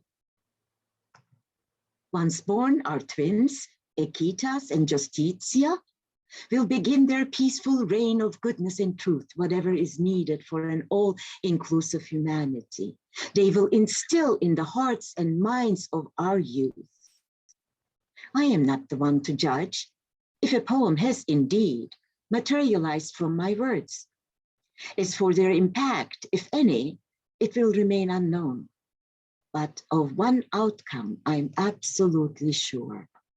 I no longer feel any despair, for that self-defeating state of existence is replaced by a boldly deep resolve, in which I unhesitatingly let myself dissolve. It is there where Ludwig Uhland's painless joy cradles me inside a kissing breeze. Oh, fresh scent, oh, new sound. Now, poor heart, fear not. Now everything must change. Convoluted? No more. Thank you. Yes, yes, yes. That was a beautiful piece, beautiful piece. Very nice, beautiful. Beautiful. Thank you. Wow, okay, we're gonna have Anne and Sister Ratka.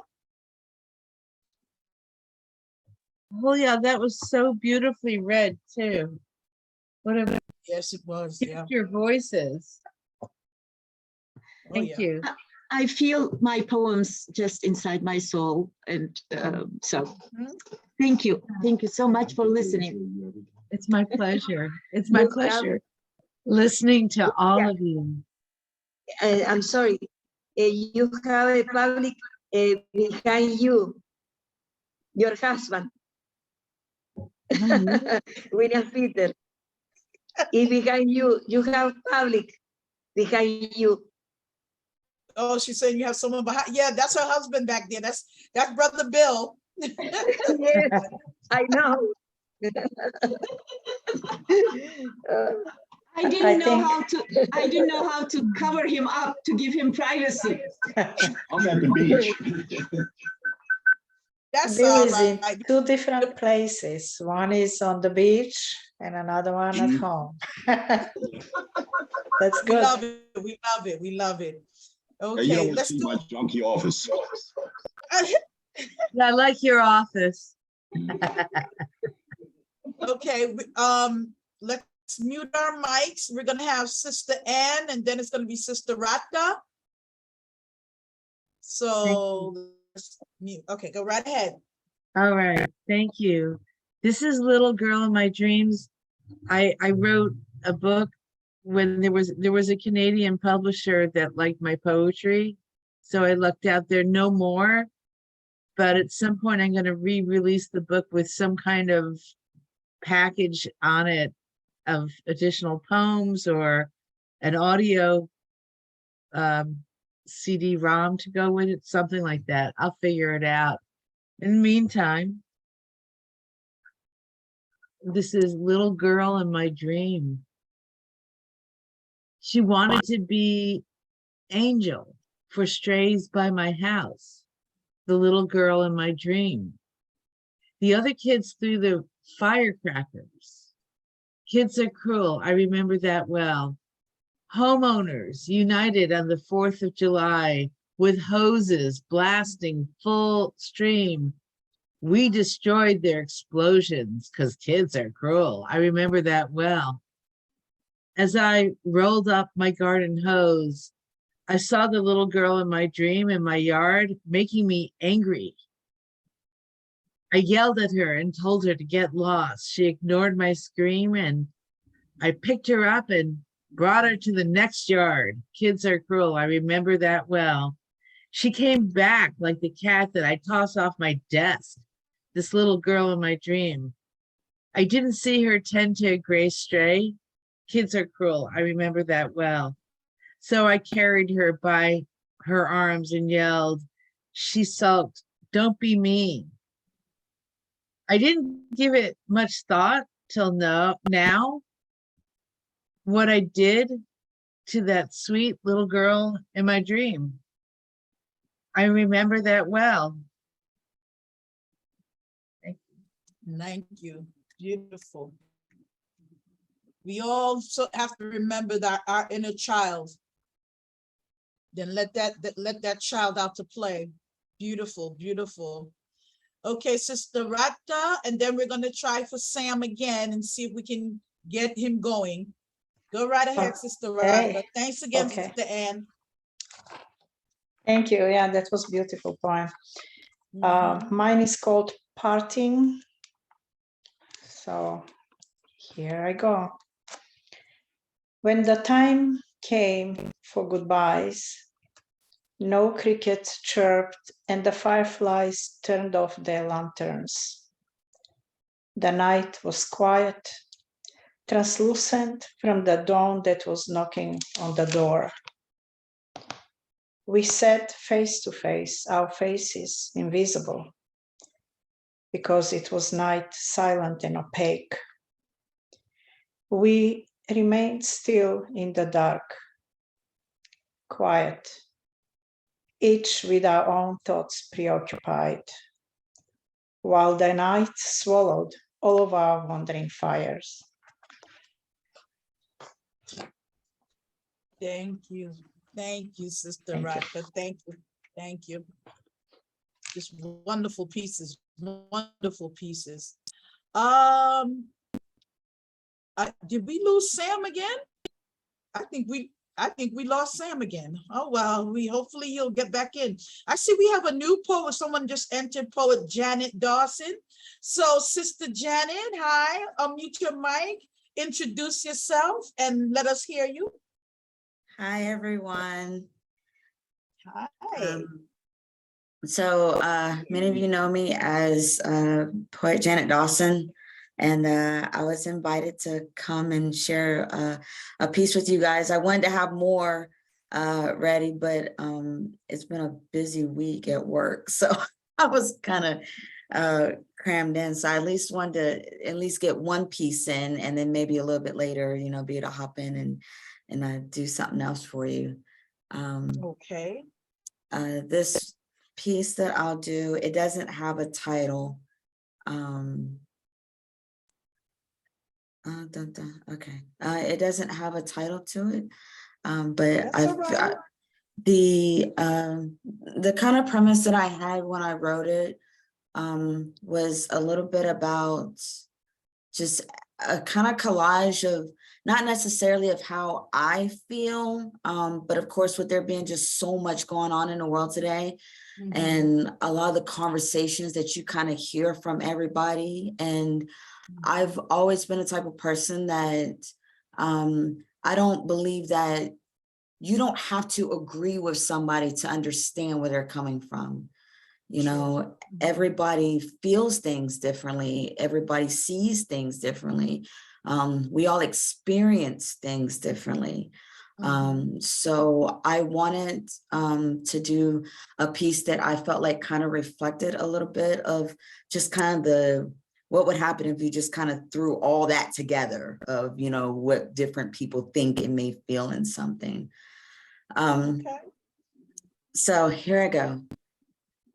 I call for peace during a time that seems to only respond to war, a time that stands still when the only option or the only opinion is of the ones who's wearing the crown or sits in a ring or sits in an office that named after a shape that has no real resemblance to it.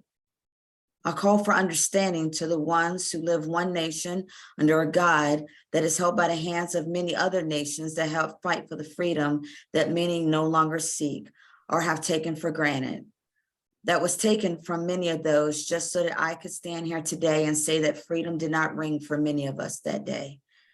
that my caged bird is still locked up for the forgotten memories of those who were here before me, that I was told that I wasn't able to step toe in the very river that my ancestors had to cross in order to hide, and yet still I rise. The behavior that we teach our children these days to be accepted as the norm is shocking and frightening. I fear the hidden agenda that creeps into their minds and these TV screens, or the music that echoes through the hallways or the radios, like the stranger that waits outside the house in a van. It looks familiar, but something about it is unsettling. It has a friendly face and offers candy, and yet we know that behind that lollipop comes the real fear of the unknown.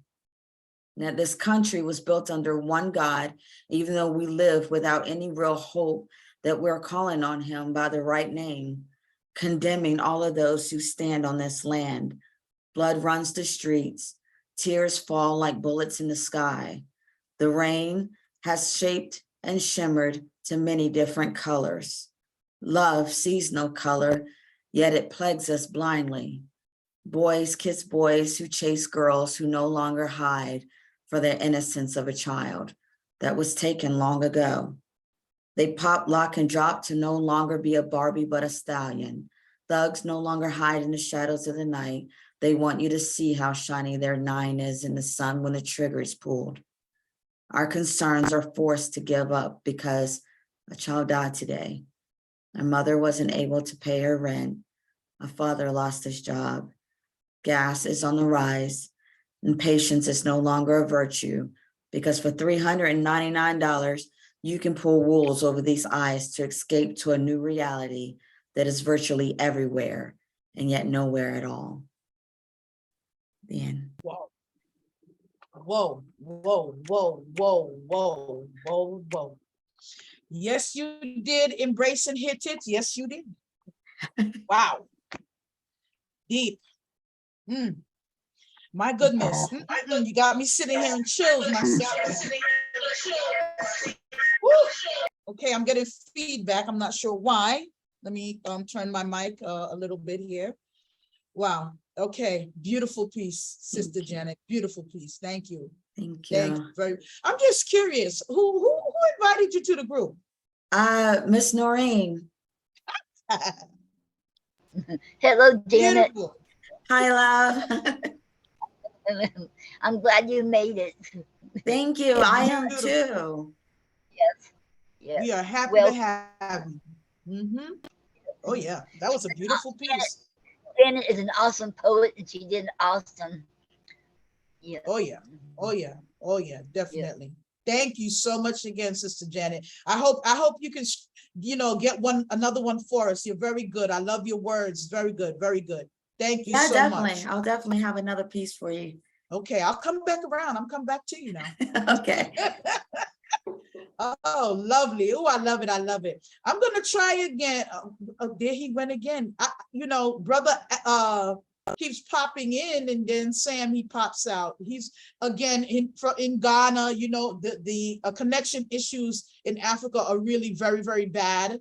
I have this issue all the time. Whenever we have someone from Africa, unfortunately, we have these problems. So I don't know if he's going to be able to get in, but if he does, we look forward to it. Now, I think everyone has gone twice, at least. Yes, yes.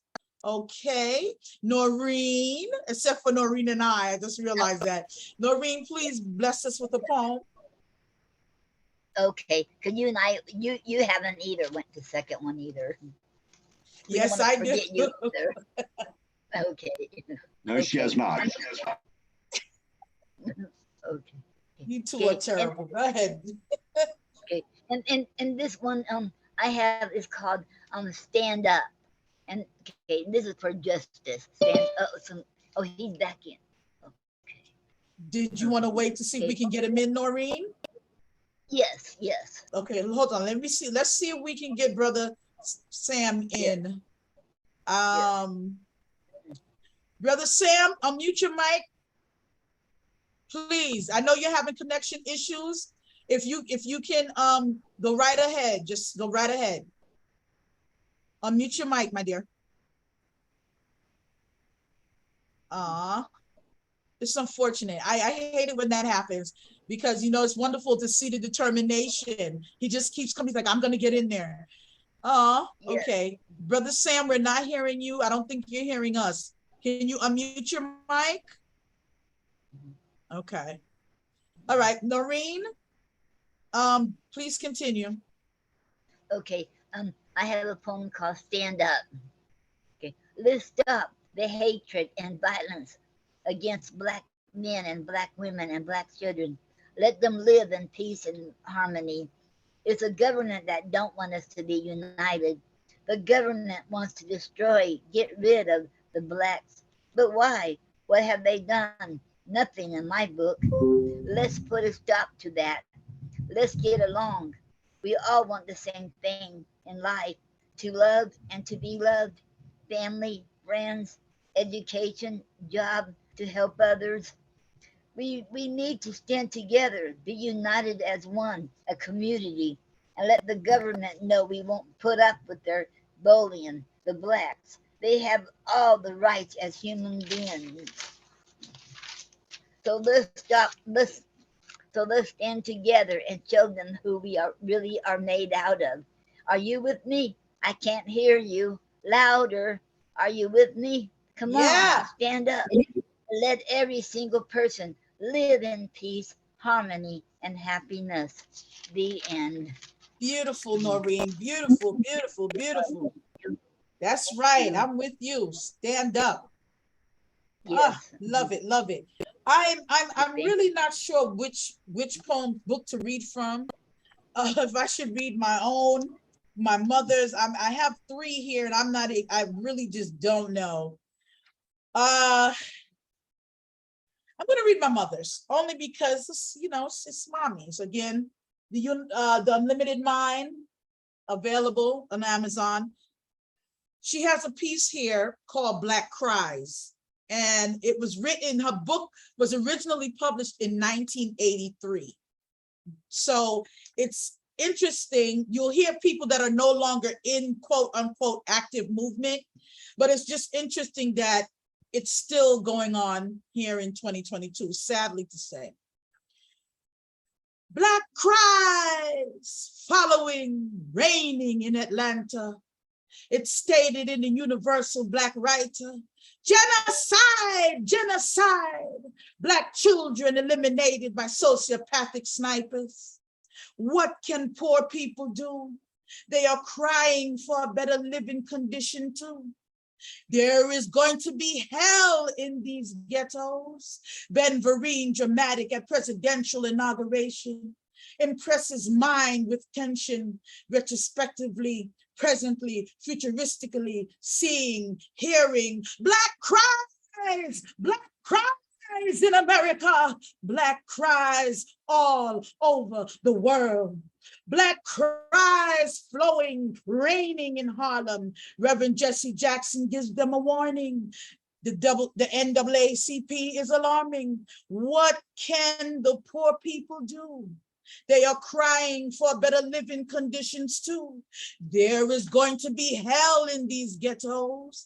Their children running around with hungry bellies. Too much poverty marking the inner cities. There is going to be hell in these ghettos. Retrospectively seeing, hearing, Black cries in America, Black cries all over the world, Black cries flowing, raining in Florida, standing, watching my brother's murder. Justice, your body, my body, shaped, touched, molded by the same creator, retrospectively, presently, futuristically, seeing, hearing, Black cries in America, Black cries all over the world. Blessings to my mother. Oh man, that touched me. You got to give me a moment. Oh wow, I remember when she wrote this poem. Now we see where you got it from. Oh yeah, mommy was powerful. It still is. Her energy lives on. Awesome piece. Awesome. Just wonderful woman. Thank you. Bless Tell it. mommy I said hello. Thank you for that piece. When you pray, send your prayers up to my mother. She's just awesome. We lost her to breast cancer in 2008. It's been that long. Wonderful poet, wonderful griot, activist. I had to rewrite her book, and I can tell you, rewriting and republishing her book, I cried. It took me months because I was there during this time when my mother would go out in the street and speak. She was an activist, and she was just out there. And, you know, I just have to take this moment, you know, to thank everyone here, especially people who are non-melanin, because it is a deep, deep thing that a lot of people don't want to talk about. A lot of people do not touch. They look at, oh, well, Black people are killing each other off anyway. It's bigger than this. Every single day, and every melanin person here, or anyone who's affiliated or knows and is watching, every day of our lives, when we wake up and we step out our doors, we have to fight. We have to put on a shield. We have to wear a mask. And one of the poets said it, Sister Julia. It is something that we just want to live. We just want to live. And it is a disgrace, especially on humanity in 2022, that we are still fighting just for that right to be, just to exist. And, you know, you all being here, I am so humbled and grateful to each and every one of you. It is the poets that are going to change this. I really, really feel that we can't stop. We have to keep going, because it's not just people of melanin colors, of melanation. You have people all over the world of different nationalities that are going through this.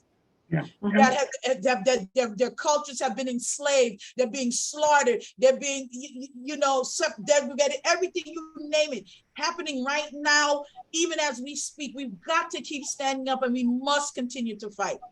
The Black cry is the cry for humanity, it's the cry for all of us. It's not just a color thing, it's a human thing. It's life. Noreen, bless you for having this and for having me here. We are, you know, it's just beautiful. You guys are just awesome. I can't, you know, I'm just caught up sometimes. Poetry makes me cry because it is indeed the language of the soul. It really, really, really is. Yes. So with that, with my little spiel, we're gonna keep going. No, but you know, we're in 2 hours. We're hitting for 3. If anyone can't stay, we understand.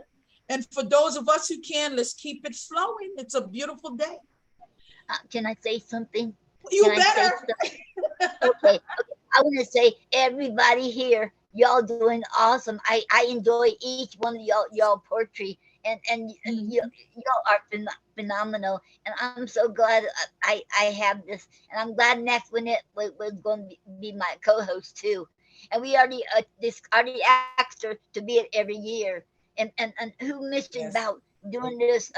Who mentioned it? Somebody mentioned that we should do this more often. I have to agree. We should do it more than once a year. Yeah. I'm enjoying this. You all we have awesome poets, and I'm so glad everybody joined here. And I hope when we get AD Sam here. Okay. And he mentioned something about and Sam said, Sam said, what did he say? What about uploading it on Africa Read too? Does he mean to put it on his poem on there, or what did he meant by that? I wonder. I don't know. I see him there. Sam, are you able to come in? We would love to have you. Again. Oh wait, there he is. Go ahead. Thank God I'm back. Yes, I was talking about how we can, those of us that have the collection of poems made up, how we can upload it also onto Africa Read. Yes, Africa Read is currently the company I'm working with, where they accept manuscripts in a PDF format. Yes, and they sell ebooks to countries in Asia and Africa as a whole online. So I was suggesting that if possible, you can also look at that or look into it. Maybe you can also upload the powerful piece that you just read, yes, onto that platform. Well, Brother Sam, please put that information into the chat. Anyone that is interested, please feel free to take advantage of that. Do you have a poem that you would like to read or recite? Do I have? I just wanted to share some word or some two. Yes, a thought. One thing I've realized in this life that we are living in is that most people have neither not encountered love or have no love at all. That is to say, where people mistreat others, and especially children and women. Yes, it's because maybe they have lost some love or they have not met love at all. And when you read the word of God, you realize that the Bible says he will keep him in perfect peace whose mind is stayed on him. So meaning that whenever we actually draw our minds closer to this God who is love, we actually get to experience love in totality to be able to express this love to others.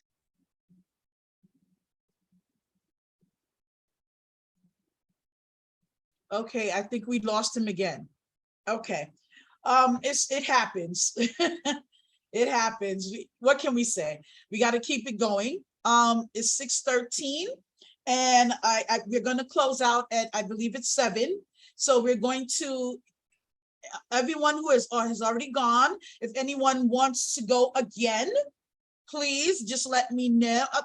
I see. Okay, I got Brother Bill, and then we have Sister Patricia, and then we're going to go back over to Sister Janet.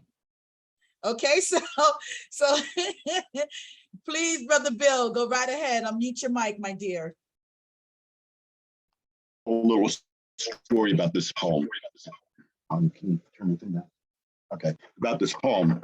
Back in 2012, we were on a radio show with Jill Bridge. And the guest that night was a gentleman by the name of Monty Smith, who's a street poet. He was a part of the beginning of the Red Bull tour. He was one of the people that helped start that. And he's good friends with Chuck D from Public Enemy. Okay. But he was the guest that night, and he brought up the subject about poetry. And he said to us that were listening that at first it was a little offensive, but he said to us that, you know, most of us as poets don't even know why we write poetry. It just comes to us, we write it. And he challenged us, which developed into a thread on Facebook, you know, to write a poem about what you want your poetry to do. Like, why do you write? What is your purpose for writing poetry? Or do you have one? So what happened was, you know, being a publisher, we put it on a thread, and we have since published 3 volumes titled, I Want My Poetry Too. And that's the title of every single poem in all 3 volumes is I Want My Poetry Too. And then we challenge the poets to go on in a poem to explain what they want their poetry to accomplish. So here's my entry in the first volume. It's titled, I Want My Poetry Too, a Rebel Poetry, the Chant. Okay. I want my poetry to touch your soul. I want my poetry to fill that hole in your heart. I want my poetry to move you to action, just like Mr. Jackson. I want my poetry to make you stand up and be counted. Yes, I want my poetry to make you rip the flesh of your delusions from the false realities, bias, and prejudice that you may perhaps get a glimpse of your higher self. I want my poetry to be that key that unlocks the chains of your enslaved thoughts. I do hope you can read, hear, and listen. I want my poetry to make your soul scream so loud that it explodes and expands, and the noise of its voice pollutes the world with truth. I want my poetry to hold the hands of your dreams upon its breast, and for you to feel the heartbeat of joys not yet spoken that is labeled with your name. I want my poetry to kiss your aspirations with smiles of happy butterflies, that I may watch you simply dance because you can. I want my poetry to open the floodgates of your reason, that your limited perspectives of difference and deference drown in the cascades of the waters of unity. I want my poetry to till the soils of your spiritual garden with possibilities and plant ever abundant new seeds of exponentialness, so that all previous preconceived boundaries and limitedness will dissipate into the eternal ether of nothingness as you learn to laugh at yourself once again. I want my poetry to compel you, assist you in the removal of your mask, to compel you to rip your clothes off, to compel you to dance in the streets naked like David, that you can see who you truly are and be affirmed that you are fine and divine. I want my poetry to teach you and me the divine art form and purpose of spiritual masturbation, that we may learn to no longer condemn the holy which resides within each of us, and we learn to forgive ourselves. I want my poetry to eradicate our reluctance to love each other, to lose the inhibitions we have been taught, indoctrinated to embrace as the right way, and learn a new way this day of how to love. I want my poetry to be loving, kind, to be enduring, accepting, non-judgmental, uplifting, enlightening, embracing, empowering. I want my poetry to reflect the beauty of creation. I want my poetry to reflect the best of who I may be, who you may be. I want my poetry to be poetry and help you become a poem. That's that piece. Whoa. Yes, yes, yes, yes. I love it. I love the play on words. Yes, and the message. Oh, I love it. I love it. You said rip the asses off your ass. Oh my goodness. Yes, love it. Love it. Felt it. Oh my goodness. Yes. Okay, we're going to go to Sister Patricia. And I think she said she wanted to read again. And then Sister Janet. And then we're going to have Sister Rita.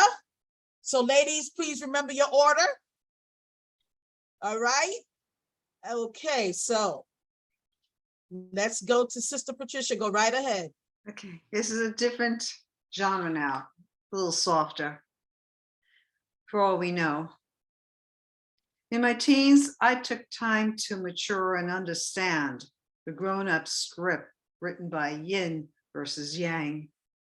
I had ash-tinted hair that grew past slim shoulders, bumblebee frames that cruised down my nose, a pale pink smile that believed in the future, skinny legs that danced under micro minis.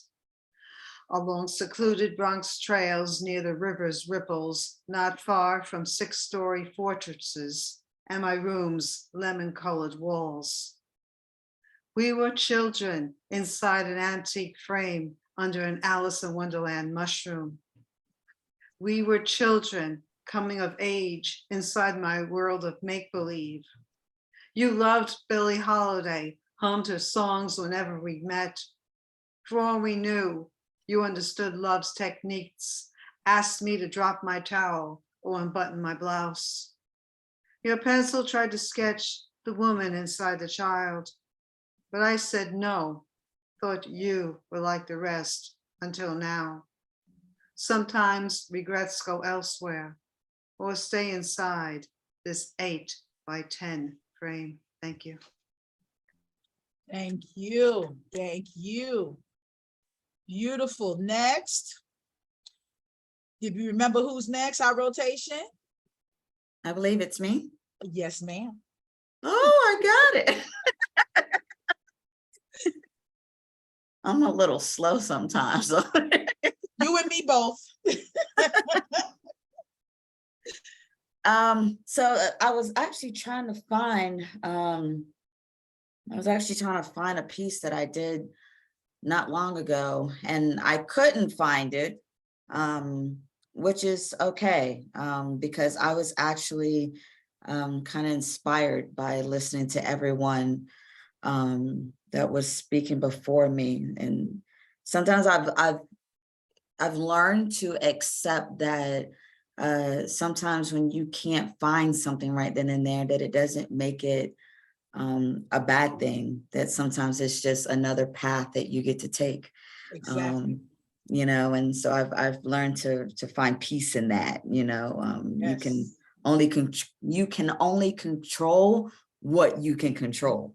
That's right. So I was inspired by a couple of different things that was said today. So in the middle of listening, I was typing away into another piece that has no title. So, but I hope that the message still gets through. Of course. Yes, yes. Okay. Hello, can you hear me? I know that it's been so long, but I was hoping that you could sit here with me for a little while. Tell me how you feel. If anyone still believes in me to be real. Does anyone believe that I can conquer all? Hello, I think I lost you. I was hoping that you would be here, but I see that I can't find you. Sorry. Hello, I think I lost you, and I was hoping that you would be here, but I see that you left me before seeing what I can do. There is nothing that I couldn't do for you. I stand by and I watch. I call your name in the tears that your mother wept. I was on your mind. You see, I know the way that this world is turning, that the stock market is so high, yet somehow we lost our value every day. They say that the color doesn't matter, but there are so many of us that's not allowed to stay. I told you that it would come to this day. And see, I've learned that what if I told you that Jesus was Black? You would cast me to a hell that belonged to a God that you no longer believe in.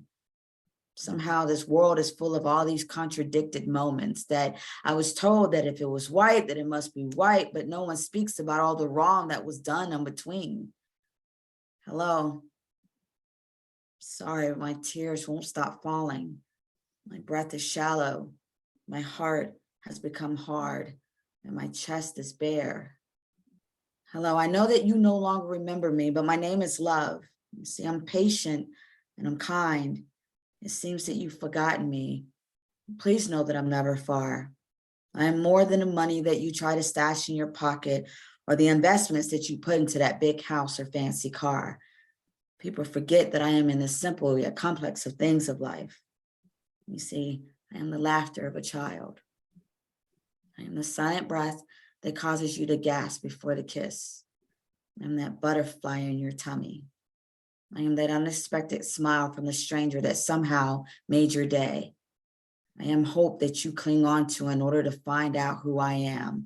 I am love. I am love because you are love. Hate was something that was taught to us by those that feared losing control. You have no control, and that doesn't make you weak. It makes you willing to be in the will of the moment, willing to learn, to seek, and explore. You can create and open any door. Inhale the laughter, exhale the peace, and know that redemption is just a complex game of hide and go seek. Yeah. Wow. Wow. Wow. Wow. Hello. Okay, I see we're going to, the next person is supposed to be Rita. So we're going to have Rita, Antonia, and Dr. Anna Maria. Okay? So take it away, Rita. Okay, thank you, Sister Maxwanette. Got to get the sister in there. I love that. This is called I Am Awakening. I am rhythm and beat, a poetic universe. Cadence pulsates from my lifeblood. I am the poetry of life personified. I am the revolution awakened. I revolt against global apartheid disguised in neoliberal mantras. I am horizontalism, worker uniting labor, merging sweat equity for fairness, struggling for human dignity. I am Earth Watcher, witnessing the dichotomy of preservation and destruction. Silence of nature's voice, drowned out by clamor of progress. I am resistance and pacifist and silent vigil, confronting fearmongers with scathing rhetoric and sounds of. I am justice and injustice, oppressor and oppressed. I am all people together and apart, seeking universal rights, battling for a truth. I am world vision and blindness, seeing all and nothing. Cadence pulsates from my lifeblood. I am flow and ebb of life, heavens and earth one. I am the tides changing with the gravitational pull of lunar cycles. I am direction, I am wanderer, I am history and future. My spirit journeys backward and forward in time and understanding. I am new birth, an ancient one, speaking in voices of distant present and future past. I am soul woman and humankind, my spirit pulsating multicultural energy, released from confines of race, color, class, and custom. I am life beat, I am soul music, my spirit pulsates with drums and trills of Africa, the reggae rhythm of Jamaica. I am artist. I am hip hop calling the people to break down the barriers of greed and wealth and set the people free. I am spoken word. I haunt and taunt the democracy of power and corruption. Cadence pulsates from my lifeblood. I am joy. I am sorrow. My tears mixed with laughter, cleansing world wounds.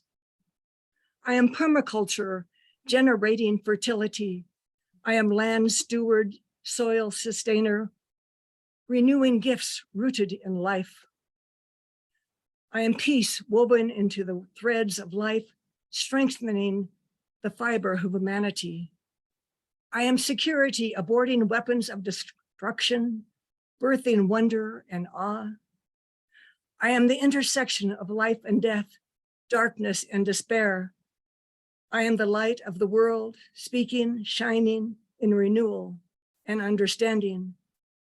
I am spirit soaring through the heavens, seeking universality. Cadence pulsates from my lifeblood. I am poetry of life personified. Wow. Wow. Love it. Love it. Love it. Love it. Love it. And I have to say, I can't help it. I just love those darn glasses. Oh, I love them. Oh my goodness. Beautiful, beautiful piece. Beautiful.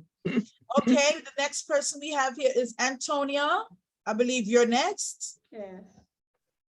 So I'm going to do Peace and Healing. It's from World Healing World Poetry Book. So World Healing World Peace 2020 by Inner Child Press. Yeah, Bill, publisher. So Peace and Healing. Replant the trees. Say no to GMO. Preserve our history and heritage.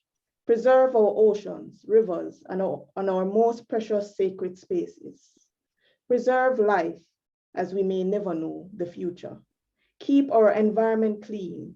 Respect our elders. Keep our women, elders, disabled, and babies safe. Respect our safe spaces. Respect people no matter of their creed, skin tone, political affiliations. Peace is respect. Peace is truth. Peace is in our mind, souls, body, and art. So why not exercise it? When will we realize that Mother Earth is to be respected and not demoralized by our greed?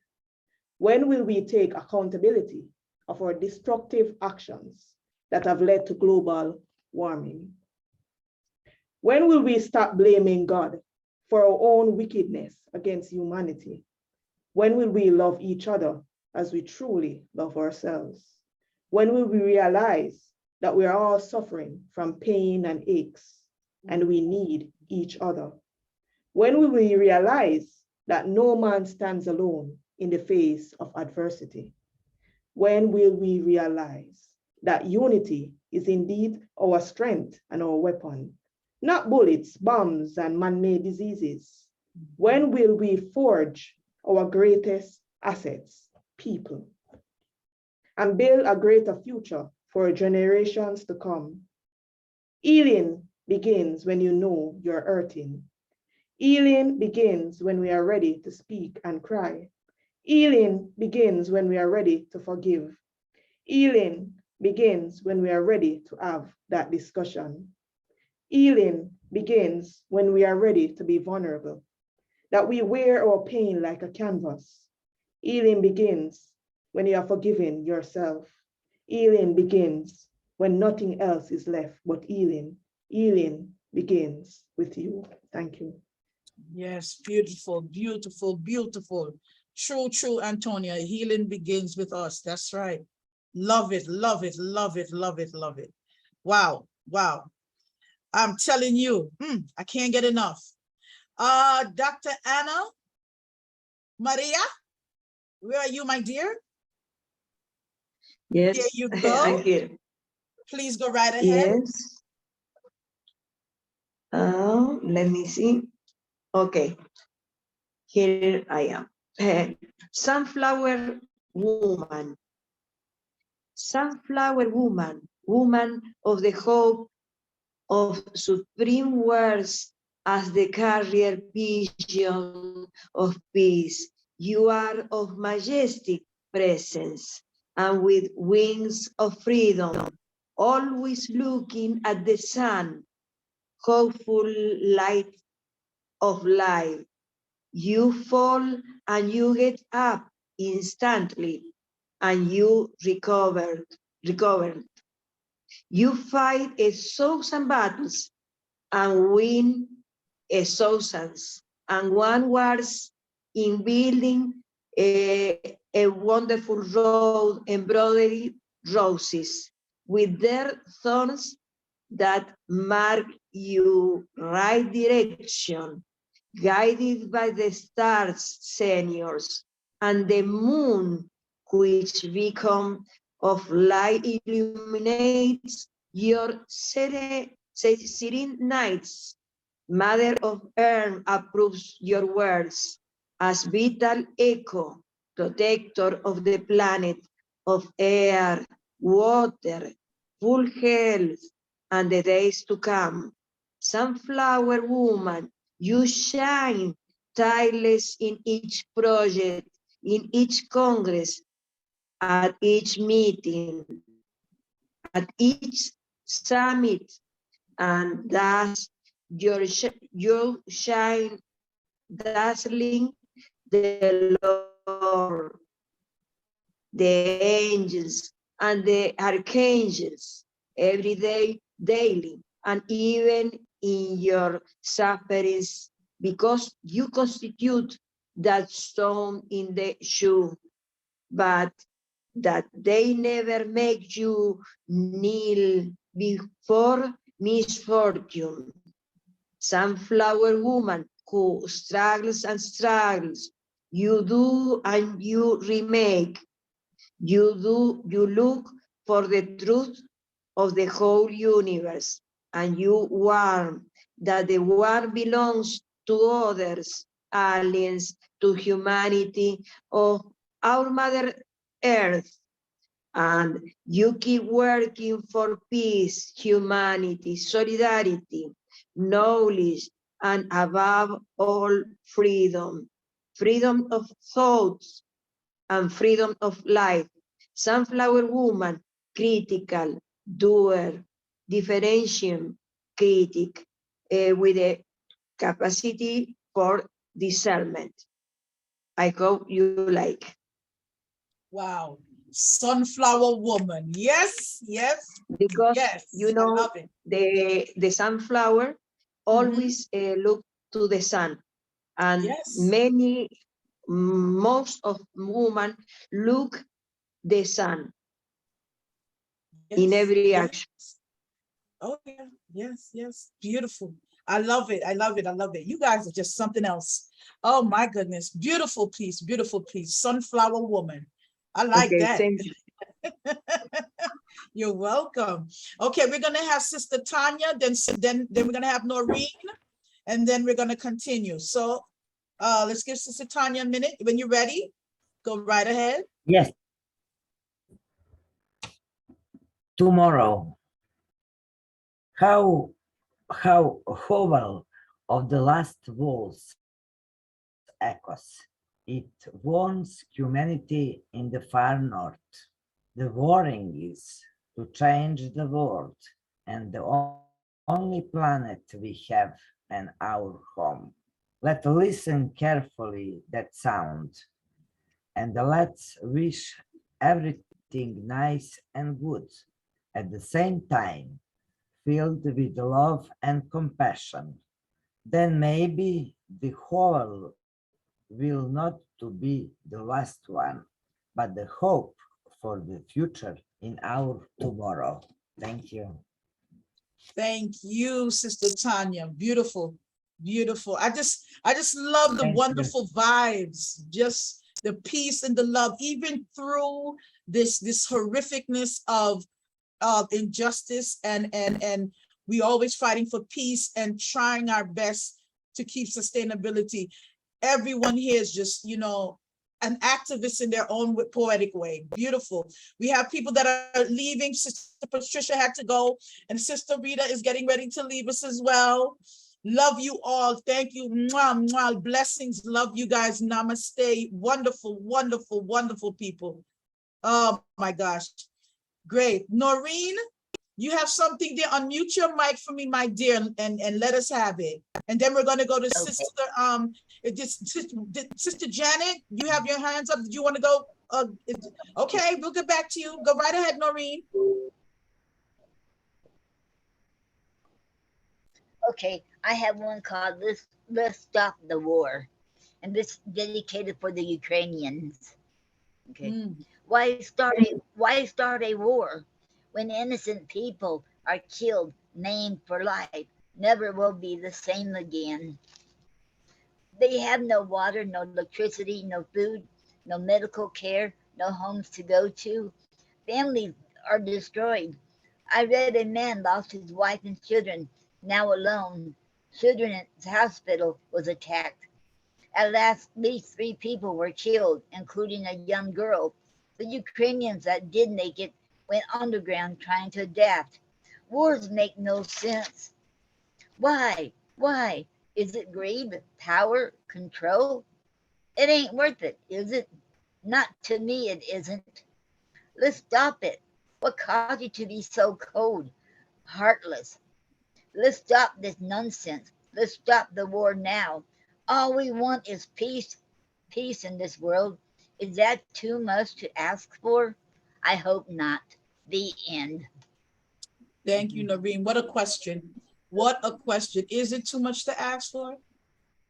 Sometimes we wonder, is it? Why are we still having this same fight? Yes. Many of us have been born into it, and we're still here fighting this fight. It's amazing. It's amazing. Okay. Let me just go around before I come back. Brother Richard, did you have something? Did you want to share again with us? Unmute your mic for me, my dear.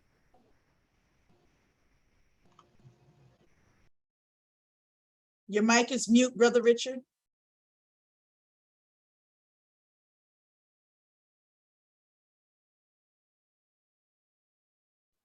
There you go. Sorry. All Were you right. calling on me? Yes, sir. Okay, I've got a thing. Bill was talking about the exercise they did with why people write poetry, what people are trying to achieve with writing poetry, and that struck a chord. So I've literally just written this since Bill read, so I don't know if it's any good, but let's give it a go. This is my my version of I want my poetry to. I want my poetry to speak to you, break straight through the walls of individuality, illusion that divides our reflections as we try to unify, to see that you are me, that the forest is the trees and breathe. We have our own perspective, and we know that we interpret our surroundings, confounding those who would separate, who hate the contrasts and the mysteries, secrets, personalities, knowing that inclusion risks fusion.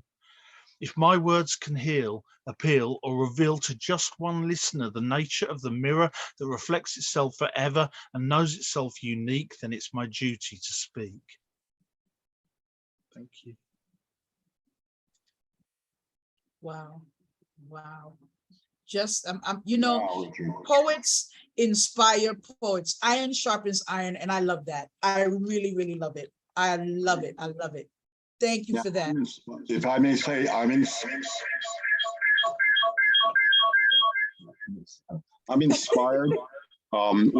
As I said, we had published 3 volumes before of I Want My Poetry To.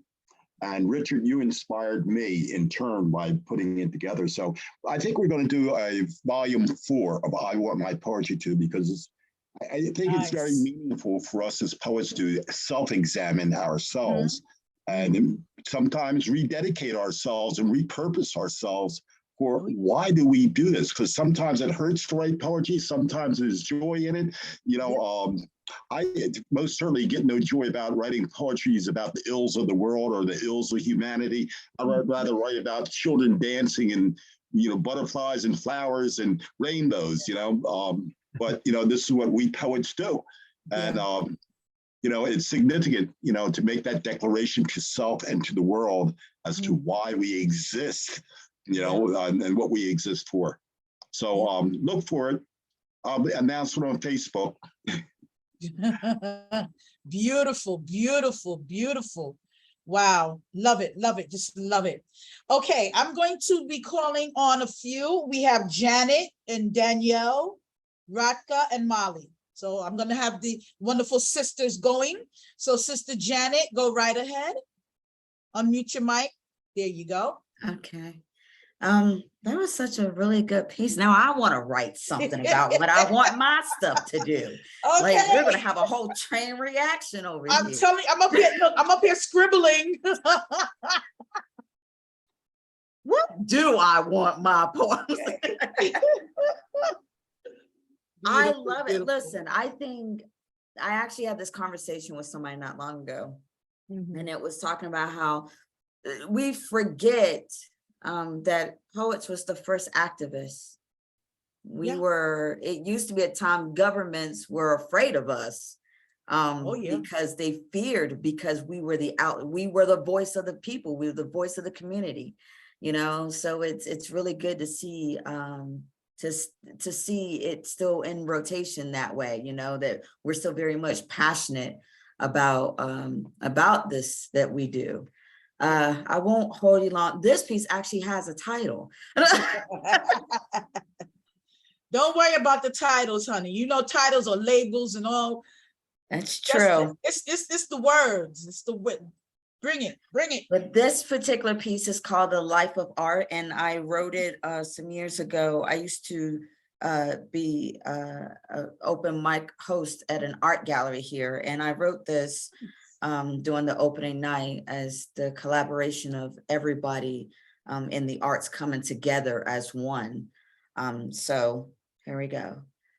Words, lyrics to a song, a way to describe art, a reflection of one's heart and mind, bringing life into words, a picture-perfect way we view our own world, music, passion that runs in the veins of a song, guitar strings, that equals the desire of a brush stroke, 3 different forms of art, and yet it all works hand in hand. The one common thing they share is that they're all forms of art. A painting is more than colors or a not so perfect circle or square. It's our heart song. Imagine images being bringing to life into the very song sung by John Lennon. Imagine a perfect world living in perfect harmony. It's you remembering the days of summer love, hot sandy beaches, and holding on to that childish smile when it feels it's beyond our reaches. It's the feeling of grief pain. Yet it still brings us closer to Christ, and yet it's all just a yellow bit yellow mixed with a splash of green and something called seafoam green or seafoam blue. It's all a product of you. An artist pulls out, it's all on display. See, if you close your eyes, you can hear the music, and if you touch it, you can feel its rhythm. Poetry, it's a story the artist is telling, painting, or emotions that it's making you feel. Art has the power to heal, consume, trap, amaze, convince your mind to inhale the purple haze that Jimmy blew, make you want to grab a paper and pen and become the next Maya Angelou, sadden the eyes, feel, hearten the heart, fall in love, make sense out of nonsense, draw a line and see where it goes, daring yourself to become the next Picasso. You see, art is the poetry to the musician, and we all play in one band that forms the life of art. Yeah. Beautiful, beautiful, beautiful, beautiful, beautiful, beautiful. Lovely, lovely, absolutely lovely. Thank you. Oh my goodness. Okay. Wow. Thank you again, Sister Janet. Loved it. Okay. Next would be Danielle. Are you there, Sister Danielle? Hi, still here. Enjoying everything. Beautiful. Good to see you. Good to see you. Hanging in there with us. Go Yeah, right ahead, my dear. I'm not going anywhere until the end. Love the dedication. Okay, this poem is called Sustainability. He reaches for her. She reaches for him. But their arms never meet. Still hearts beat. Still he thinks of her and she him. Still this thing called love beats like a pulse within each. Distance dampers nothing. Instead, it fertilizes a yearning, creating strong, deep, vibrant roots within that over time touch and entwine, fostering a love sustaining until the end of all time. That's some good sustainability there. We need it. Yes, we do. What the world needs now is love, sweet love. Yeah. It's the only thing that there's just too little love. We all know these words. Yeah. It's true. It's true. Very, very beautiful, Sister Danielle. I appreciate you for that. Thank you so much. Lovely, lovely, absolutely lovely. Okay, we're going to go to Sister Ratka. Do you have another piece for us, Sister Ratka? Let me unmute myself. Yes, certainly. Let me read one of mine, and if you don't mind, I would like to read after that That's fine. one of someone else. Yeah, okay. The City of Silver Dreams. And this is a war poem about people that lose their lives in war for no reason. Just innocent victims. Yes, yes. The hot breath of the rebellious wind disturbs the slumbering air, seeking testimony to the most secretive whispers, provoking vivid images of the days when it was worth dying for principles. The smoking fire finds reflection in the hidden heights of the skies and in the warmth of the musky air above the sweltering asphalt of the disturbed town. The hollowing sound of the breeze streams through the streets, blood pounding in the veins. We feel the shortness of breath.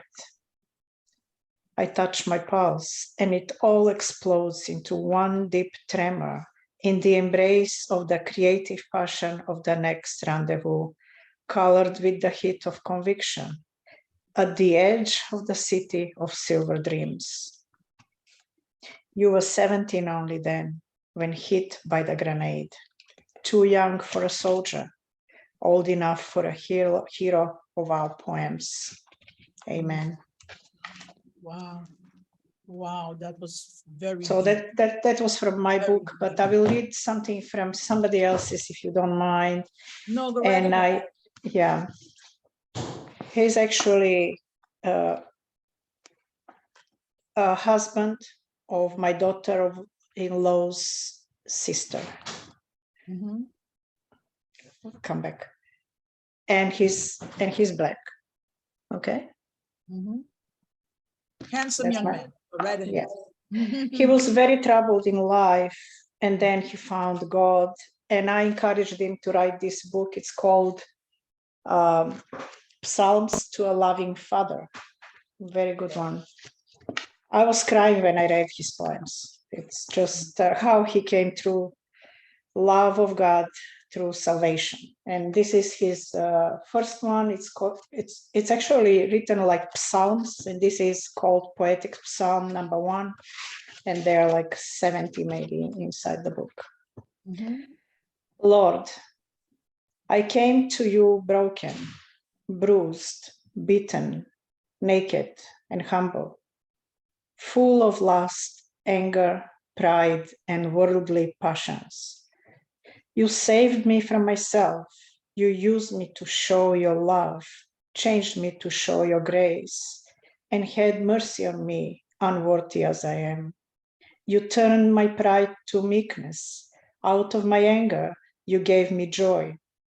You heard me cry. I was in pain, and you took action. Who can restore at the measure you do? Who can turn nothing into something and give something for nothing? Only you. O sovereign Lord, you are predestined to be glorified. Your patience speaks volumes. I magnify your name. Amen. Thank you. Thank you, Sister Radka. Thank you so much. Thank Beautiful. you. We appreciate Good. you. Beautiful book. Thank you very, very much. Okay, we're going to continue. If anyone has to leave, we understand. Just let me know. That's fine. Give us a head nod and a wave. And it'll be fine. It'll be fine. Perfectly fine. We're going to continue on. Sister Molly, are you there? We may have, oh, there you go. Thanks, Maxwanette. A pleasure. I'm going to read my last poem, The End. It was published by you, my lovely sister, in your magazine, Plots. Thank you so much for giving me this opportunity. Thank you. You're welcome. Wonderful. Some suffering, sadness, gives you a new birth. The stone you carried in your chest, and you suppressed it for a long time. It chooses to live suddenly. Some suffering, sadness comes as a blessing. Gradually grew an attachment and a relationship with the stone. Despite growing heavier, it remained so close. Suddenly, it disappeared. When the pain hit hard, what an excruciating pain started from the bottom of the chest. The river, full of pain, was flooded and floated out of sight and tried to find its destiny by rolling on the cheeks. And this is how disappeared one day. Does time heal everything? Or immense pain suddenly spread wings? Or the mind loses its state and then releases pain stone? Or the reality is seen in the mirror of the mind and the limitations must be understood. Still you fought against all odds for survival, counting rosary beads of failure. Eyes and ears get closed from the shower of accusations. The mind knows the fact, the reality hidden behind mistakes. Keep it hidden. Let the world hold its grace. Let's not turn it ugly for a small cause. Life is short. no worry about its impairment. If 100 more lives released in its light. Thank you very much. Ah, blessings. Thank you, thank you, thank you, thank you. That was a beautiful piece, Sister Molly. Beautiful, beautiful. I'm glad you read it. Beautiful piece. Thank you. And Thank you. I know you're going to be leaving, as well as Sister Tanya is going to be leaving. And we want to thank you both for being here and your participation. Beautiful, beautiful, beautiful. We're going to wrap up soon. I'm going to have Noreen read a piece, and then I'm going to end it out with a piece. And it's just been wonderful. It's been wonderful. Noreen, unmute your mic for me, my dear. Okay. There you go. Okay. Okay. Oh, I had it right here. Okay.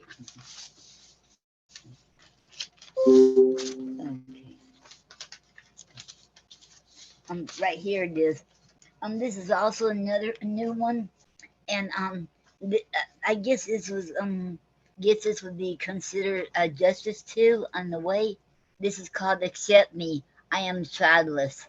Okay, and you can also find it on their website, the World Childless Week, which worldchildless .com. Okay, accept me, I'm childless. Do you have any children? I hate this question. It's inevitable. People you meet, surveys, doctors, and hospitals. This question won't go away. When you're childless, it's a pain, heartbreaking to answer, and you got to keep your head up and your feelings locked inside. You want to explode and say it's none of your business, but instead, quietly, you say no. No one knows that the hurt, the anger, the pain, the heartbreak you go through, except for the ones who are childless. Each childless person deals with it differently. Then you have to deal with some cold-hearted ones who degraded you so low. They say there's something wrong with you because all women had children. That is bull. I'm not the only one. Stop degrading me and the other. I'm not childless by choice, and do not ask me why. It's none of your business. It took me years to accept it. Still, I have my bad days. I am me. Accept me for who I am, or go away and leave me alone. I know God loves me the way I am. I know my man loves me just the way I am. God knows what he was doing when he made me. It was in his plans. Now I can say I'm childless, but not by choice. I am proud of me. God shows me to be childless, and it is okay with me. I am beautiful, worthy, and spatial. I am me. It feels good to say these words. The end. I couldn't used to say them last words. I couldn't at one point. Oh, that's beautiful, Noreen. Thank Beautiful. you. That's Thank you. a piece of sustainability. Most definitely. Thank you. Thank you. It's a shame that some of us women, we go through that. So that's beautiful. Because I've been degraded before, and really low, saying I'm the only one, but I'm not. You're not. It's just very common. More, they just don't. A lot of women just don't speak about it, but it's very, very common. You know, there's a lot of different reasons why women don't have children. It doesn't make them less of a woman. Right. It don't. Because I used to feel that I'm less of a woman because of it. But now I know I'm not. Definitely not. Yeah. Beautiful piece, Noreen. Beautiful piece. Okay, I'm going to. I forgot someone, Sister Julia. Please forgive me. And go right ahead, and then I'll go after you. Unmute your mic for me, please, my dear. There you go. Sister Maxwanette, please, you go ahead. You go ahead. No apology needed. Please, please. You read so beautifully. I'm all ears. Oh, thank you. Thank you so much. But if you have a piece, I want you to go, because after I'm done, we're going to close. Okay, my love. Thank you. Wonderful, wonderful people. Just wonderful. Oh my goodness, you all are amazing. Again, I have to thank each and every one of you for being here, your participation, sharing your words, your works, your souls, your feelings, your emotions. You know, some of you just, your faces are so full of expression, and it's just energetic and overwhelmingly beautiful to be here and to meet those I have not met already. So again, please send me a Facebook friend request. I will definitely keep in touch with you. If you're not published, let's get you published. If you need to be, I can put you in the magazine.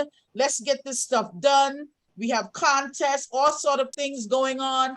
Just come into the group, the Plots Creative Bridge. Just come on in and network with people, and just, you know, get your feel out there. We're all over the world. We're not existing in our own little cubicles, corners, or spots anymore.